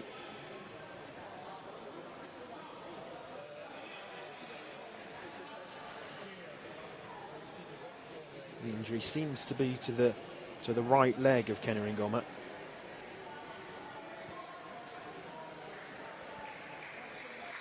Well, it's broken up proceedings. Ngoma is lifted back to his feet. Let's take a look again at what's caused that injury. Just as he tried to bring it down there, I think it's the standing leg, isn't it? Bit of a wince as you watch that one back. Ngoma, whose standing leg just seemed to give way. His body went in all sorts of strange directions as he tried to control that longer ball forwards. Ngoma, who leaves the court over on the far side, is helped away.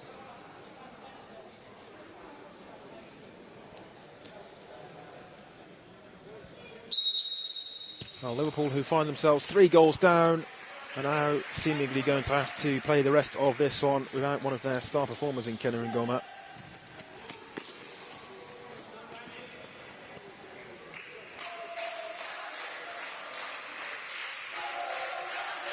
Back underway then, after Liverpool return possession back to York. Well defended by Bucci, who did well to track his player. Martinez, wearing 11 over on the far side, was the Liverpool player after that. Shot towards goal by Yamamoto, quickly closed down. Here's Bucci. Bucci looking to go 1v1. Bucci runs into traffic in the form of Thomas, the Liverpool keeper, who then looks to use himself as an unorthodox fly keeper. Bucci is still high up the court, and Thomas is high up the other end of it. Made his way to the second post there, Andy Thomas.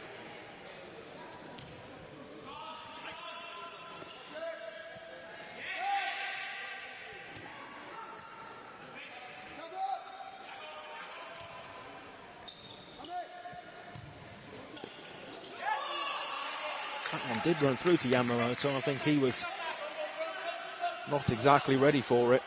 Bucci cleverly left it to run through.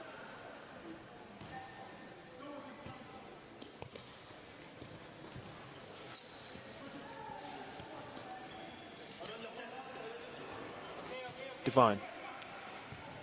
Forward to Monge. Looks to try a neat flick past Yamamoto. Runs out of play for the kick-in. All the way through to Thomas. Wessex will be urging Liverpool on as they try to find at least 3 goals here to draw this one back level and give promotion back to Wessex.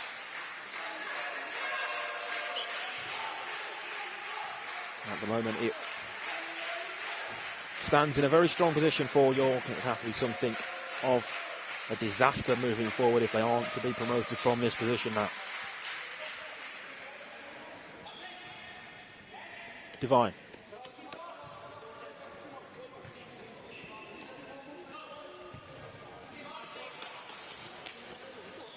Nice footwork by Thomas, who skipped past Divine. Sandham calls to shoot, but Sandham wasn't able to get the shot away. Here's Bucci, controls well, then taken to ground fairly. Yamamoto still, option to the left, is trying to be used, and it's the slide of the goalkeeper Johnny Weng. He was introduced for York in replace of Alex Johns. Weng out quickly for the home team.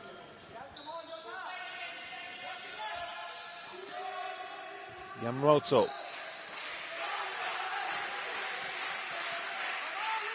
Liverpool showing better signs in the last couple of minutes since that unfortunate injury to Kenny Ngomo. Perhaps just gave him the chance to regroup.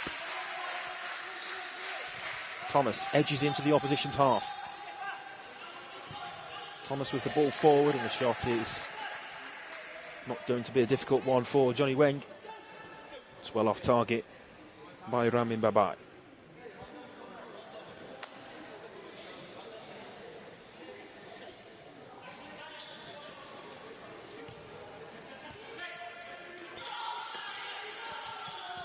Wilson.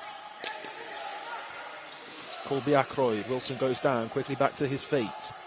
Lofted forward for Colby Ackroyd again. Well defended by Yamamoto. Play back to Yamamoto. That was a risky decision to play back to Liverpool number 2. Strong and good challenge by George Smith. Puts it out of play for a Liverpool kick-in. Tension levels perhaps just creeping up a notch or two though for York.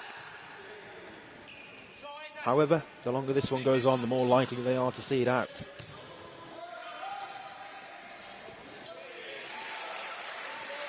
Good challenge again by Smith. Playing in the fixed role for York went on George Smith, as we can see here.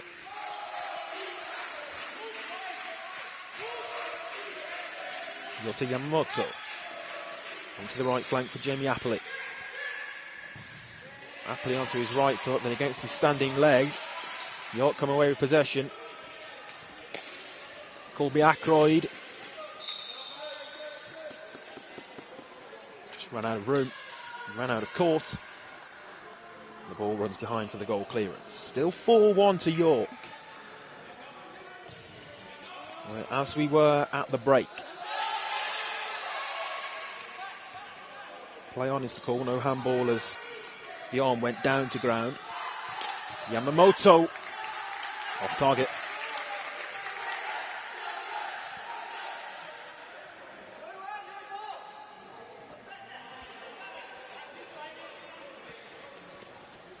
Weng with a long distribution, which is too long down court for Thiago Bucci.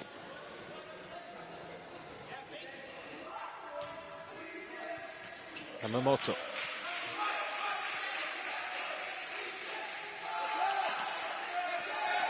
Yamamoto looking to skip past Colby Ackroyd. The latter did well to defend.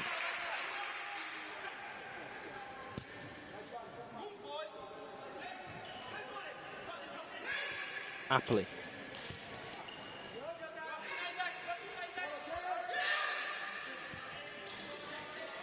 Here's Todd.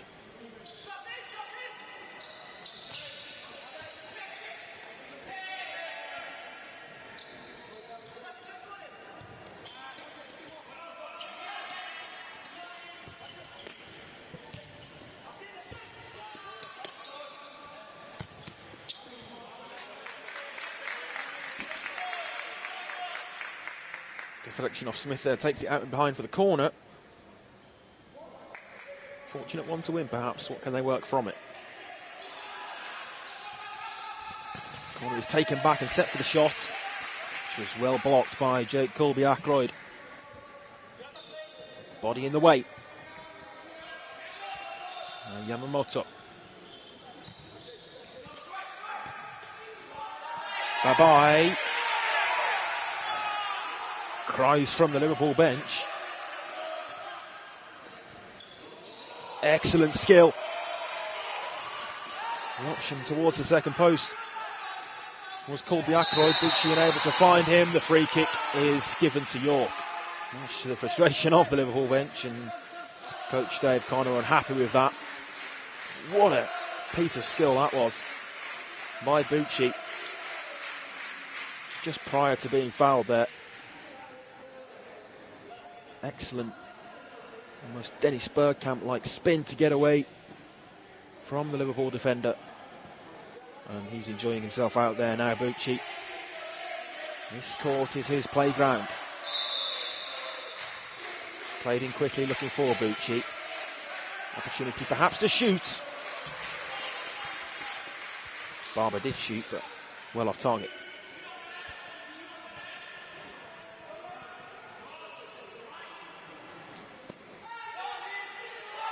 Still inside the third quarter of the game. And York still with their 3-goal lead intact.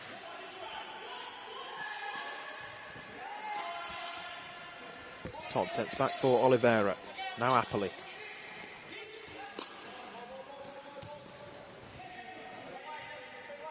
Return ball is a good one, and it's a strong save by Johnny Weng, who came out quickly, positioned himself perfectly, and did well to make the stop.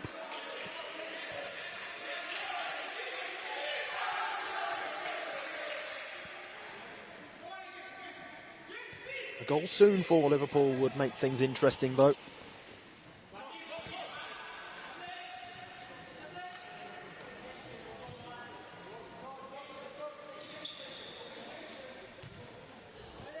Foul count 2-0 against Liverpool in this second period.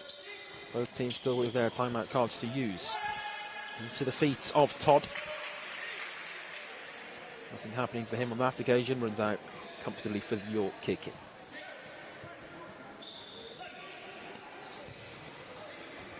Bucci. Bucci holds off the defender. Now set back for Smith, who goes for goal and sees his shot quickly closed down.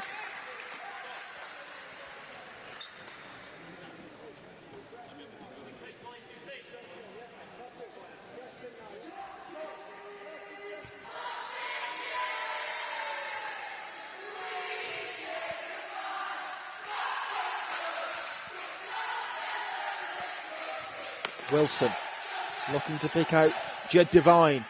Jed Devine keeps it in and cuts the ball across.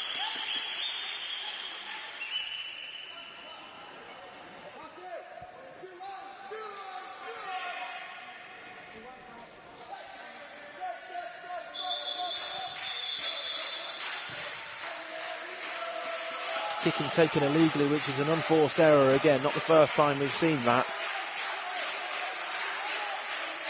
in this game so far, and it will be overturned. No second chances at this level of futsal.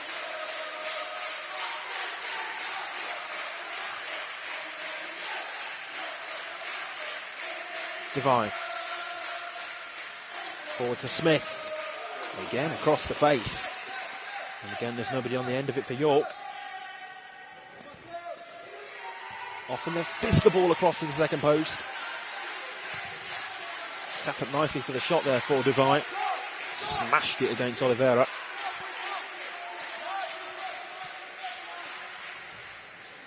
Oliveira, who himself smashed one past the York goalkeeper, who was Johns in the first half, to give Liverpool a lifeline in the game.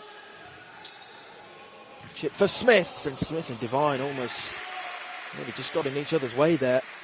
The shot from Smith was off target. Had it been on target, Devine might well have blocked it. There's perhaps a bit of miscommunication between that pairing.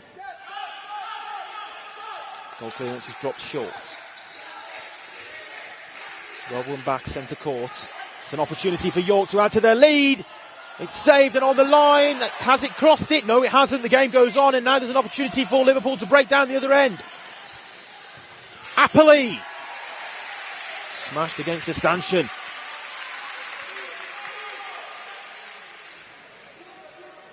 Just for a moment there was a look towards the officials as York, or certainly some of the York supporters, felt that that might have crossed the line.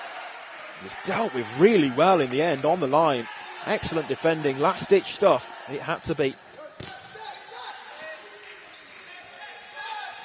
Oliveira managing to deal with the situation. Oh, it's been given away here. This is an opportunity for Barber, who lifts it over the goalkeeper and sees his effort come off the top of the crossbar. Well, a couple of chances in quick succession for York. And it's two chances that they haven't taken. Just perhaps trod on the ball there to gift Barber the opportunity Now Liverpool coming down the other way. York haven't really taken the sting out of this game at all. They're still playing this game at a high intensity. And they must feel that that's what suits them best. Well, it's worked for them so far. Here's Todd though. In the area, was closed from behind by Weng, so wasn't really able to turn. Probably felt that pressure. Importantly applied. Thomas. Wonder whether Liverpool will consider a full-on fly goalkeeper routine. Apperley.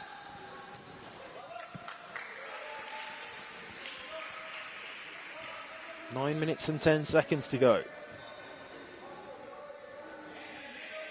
That, as it stands, is all that's left of York's Tier 2 time. Ball forward to Todd.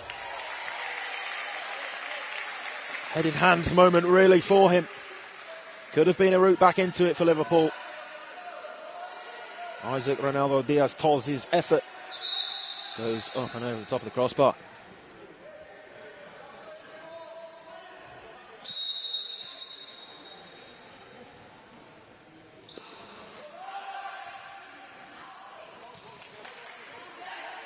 Lofted ball forward there, was more of a reset than anything else.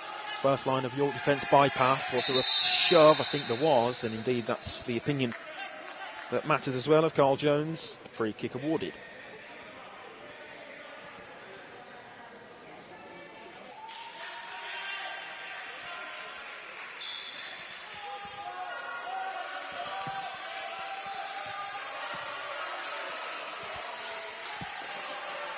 Devine toes the ball off to the right, then makes a movement towards the second post. Instead it's played to Devine, might flick for goal and does, but can't find the net. Look to improvise there, Jed Devine, whose goal in the first half takes him on to 11 for the campaign and coming very close to a 12th. But it stays 4-1. He's just unable to turn as the ball just got stuck under his feet there. Devine looked for something intricate. Have to feel though a fifth goal for York, if they are to score the next in this game, would really put things to bed for them. Then the party can begin. At the moment there's probably still just a tad, just an element of nerves involved, although they are of course in the driving seat, in the prominent position.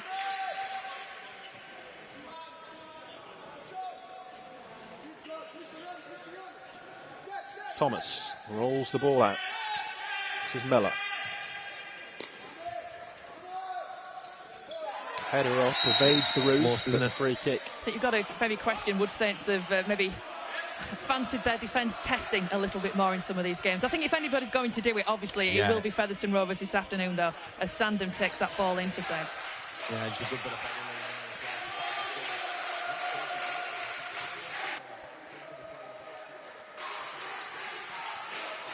Shot towards goal, and there it is! And that might be the one that seals it for York. Ramiro Monge sets off to celebrate with the supporters. And York have their fifth of the evening. 4 goals to the good. It's York 5, Liverpool 1.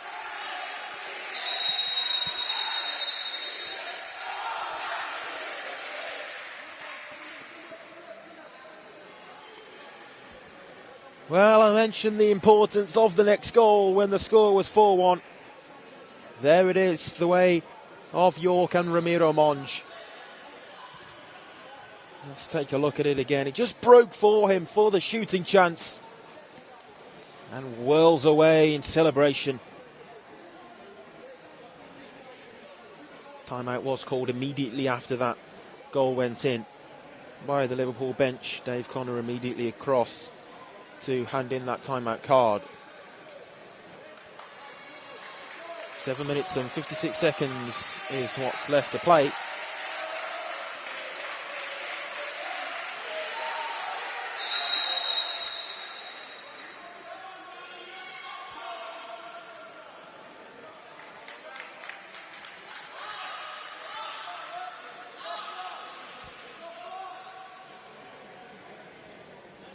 I'm sure now for any supporters or representatives, even players of Wessex from the Tier 2 South, the hope of promotion to Tier 1 will be dwindling away.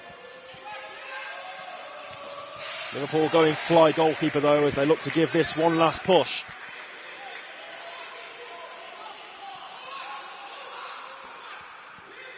In doing so, Andy Thomas has been replaced.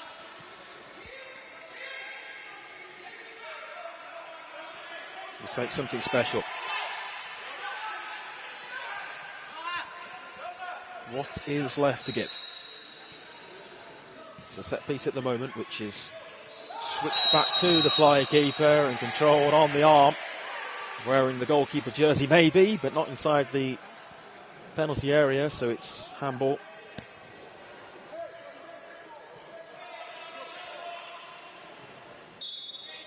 Interestingly here as well, Liverpool opting to keep Thomas on the bench, not looking to risk any perhaps unnecessary switches.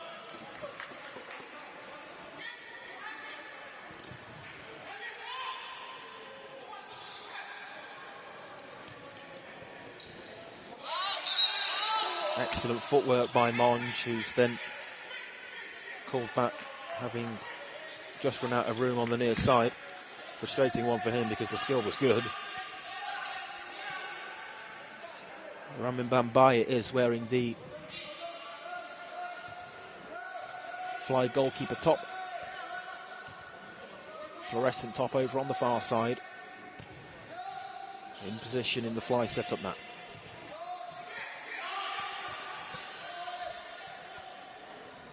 Oliveira. Miller. Now bye-bye.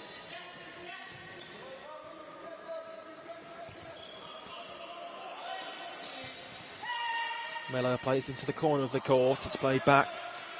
Oliveira and the shot towards goal. Opened up for the shooting chance and over the top of the bar.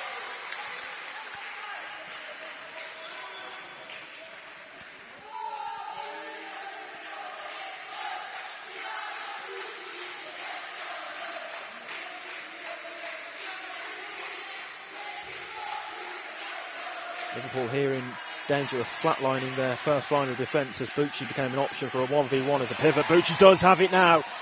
York looking to really kill this game off.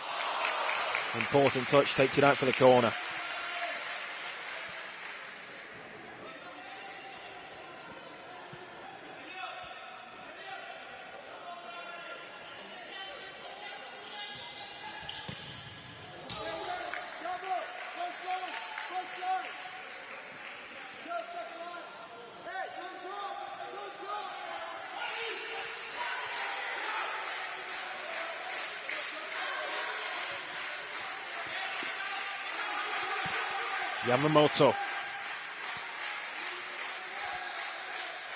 Yamamoto again controlling things at the moment, playing fit.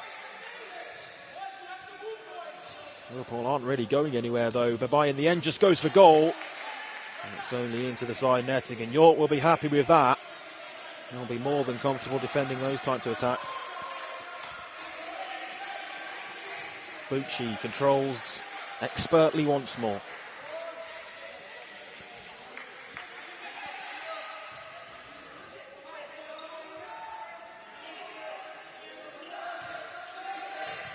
Forward to Cortez.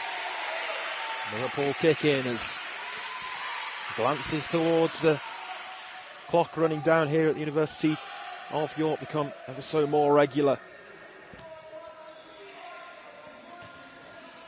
Yamamoto, still work to do for York. Yamamoto goes on and well closed down by Ramiro Monge. Scored that all-important fifth goal for York, and it looks as though that is going to be the goal that takes this game just that one step too far away from the reach of Liverpool.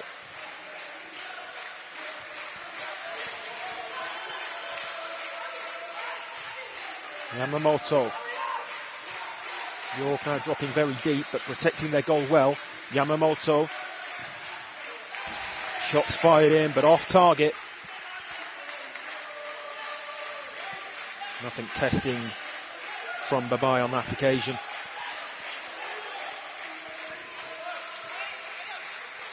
Still 5 minutes remain.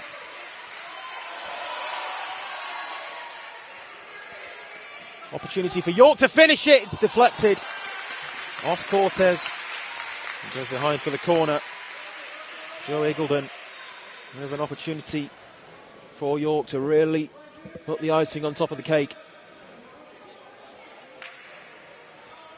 It was well blocked by Cortez, who was evidently keen to ensure his hands were behind his back there, making sure not to give away a penalty kick in the latter stages of this one. Cortez here takes the kick to Yamamoto.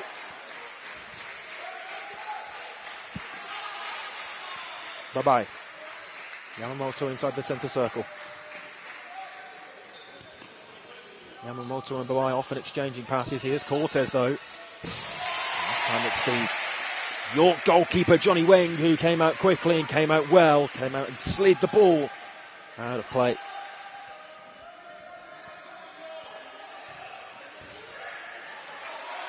It was played in there for Elliot Miller, who it opened up for nicely. Eagledon and Bucci, the first line of the defensive structure for York on that set piece, just being bypassed. This time it's forced to go back to the fly. Yamamoto.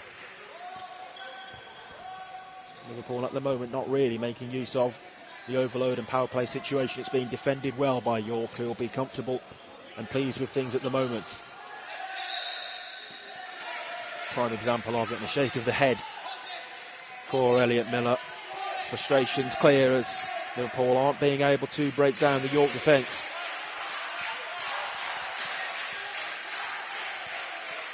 Weng.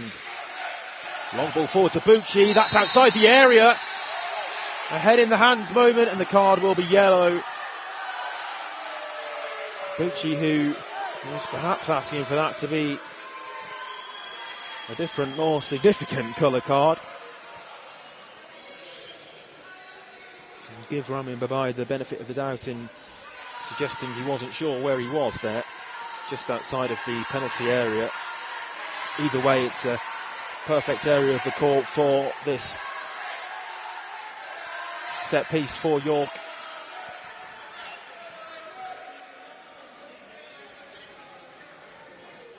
Take a look at it again. It was the two goalkeepers involved in it. The initial ball forward from Weng, and it was handball outside the area. York to finish it. It's left for Bucci! Game, set, match and promotion! And York will be joining Tier 1 next campaign.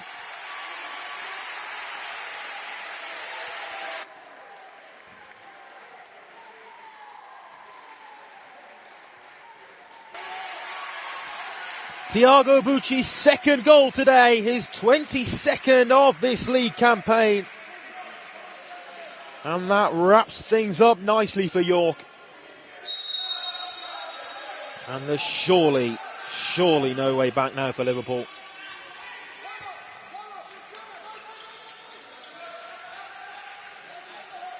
Yamamoto. Weng saves.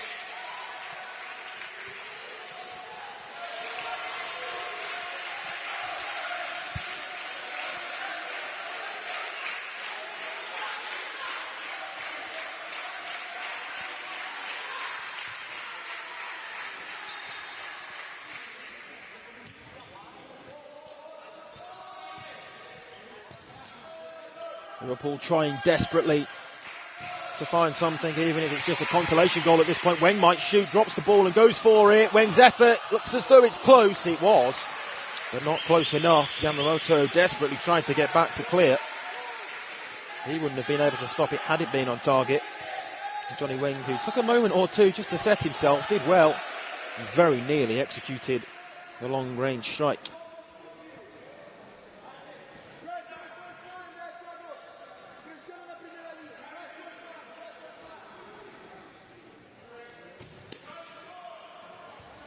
Yamamoto with the header away. Smith. Bucci. Talismanic figure. Picks out Divine. Now Smith, it's taken in the hands by Babai, who looks to set up his fly again. Devine goes to ground, game goes on. Sandham. Wing comes and engages well. And Todd that time is thwarted.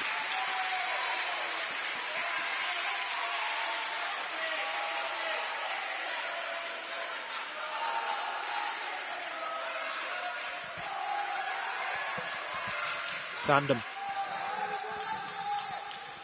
2:48 left on the clock. Yamamoto skips past Bucci. Todd's in amongst it. Yamamoto goes for the follow-up.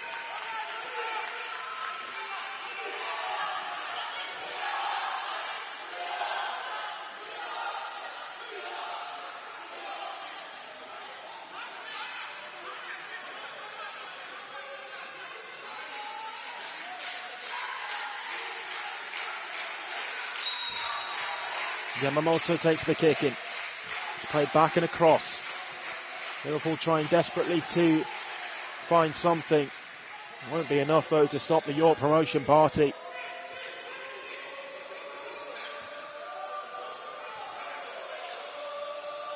Yamamoto. Forward to Todd and back to Yamamoto. Yamamoto goes for goal. It's blocked by Devine. There might still be a chance for a long-range effort as the fans here are enjoying that one. Miscue on the effort. The shot there is blocked by Devine.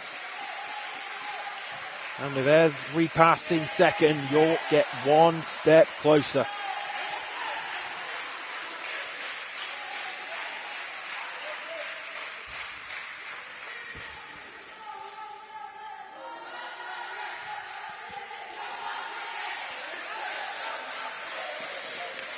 Played behind Todd, who stumbled to ground anyway.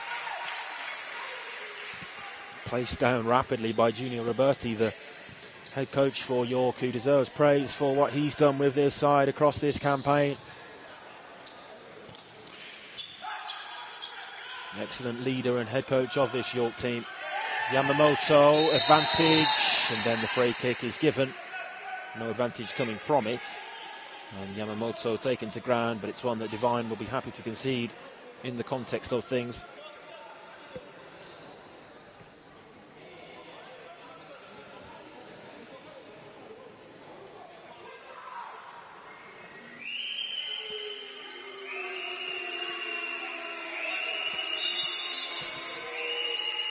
Free kick is left for the captain, Cortez. Deflected out.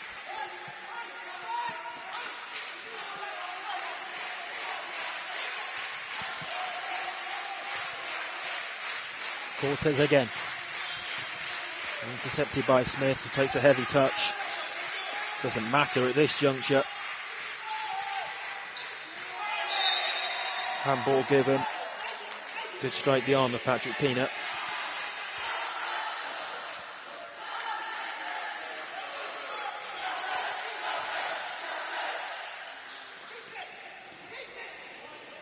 Nice turn there from Sandham.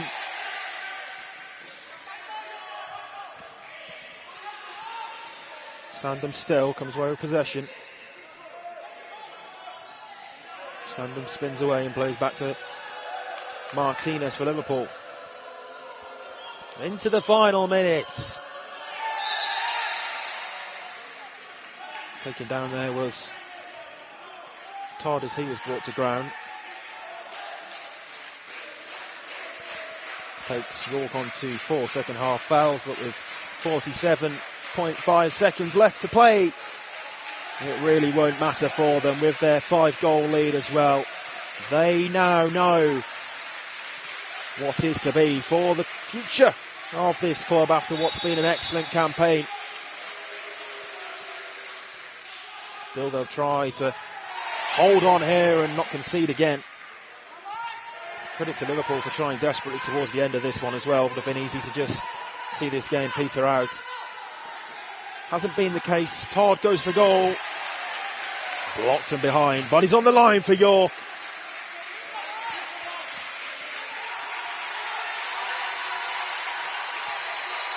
Junior Roberti getting the crowd going as well. Some atmosphere in here, spine-tingling stuff. Pina, closed down by Yamamoto. Touch off Pina, but Weng's across to attend to the situation.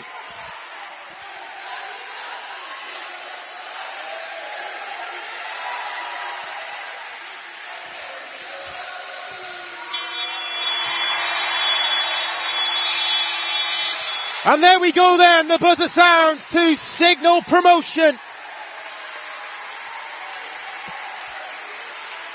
Captain Tiago Bucci and the rest of the York squad straight across to celebrate with the supporters. Let the promotion party begin. York will play in the top tier of English futsal next season. They've beaten Liverpool here by 6-1.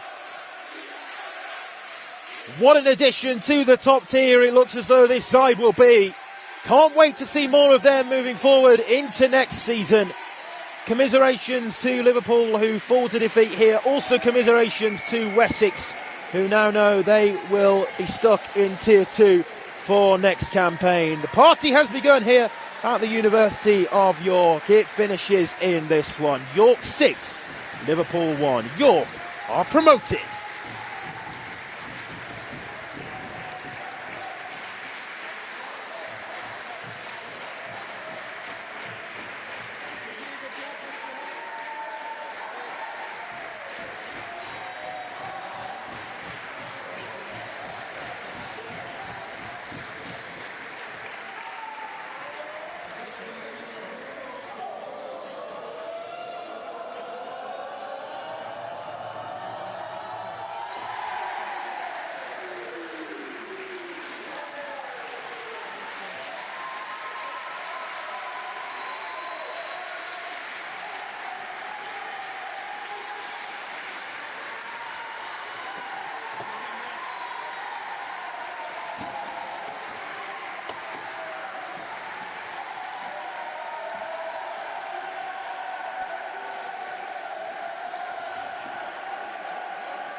So that then concludes our coverage here today from the University of York. 3 great games finishing with York being promoted. 6-1 winners over Liverpool. Their promotion party is well and truly underway. Earlier on we saw 2 games from the relegation playoffs which finished Birmingham WLV 2, Bolton 4 and Kent United 0, Worcester 6.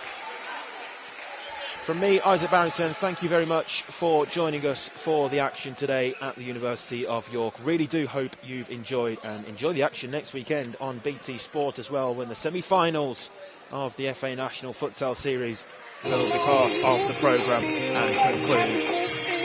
From me, Isaac Barrington, until next time, thank you and goodbye.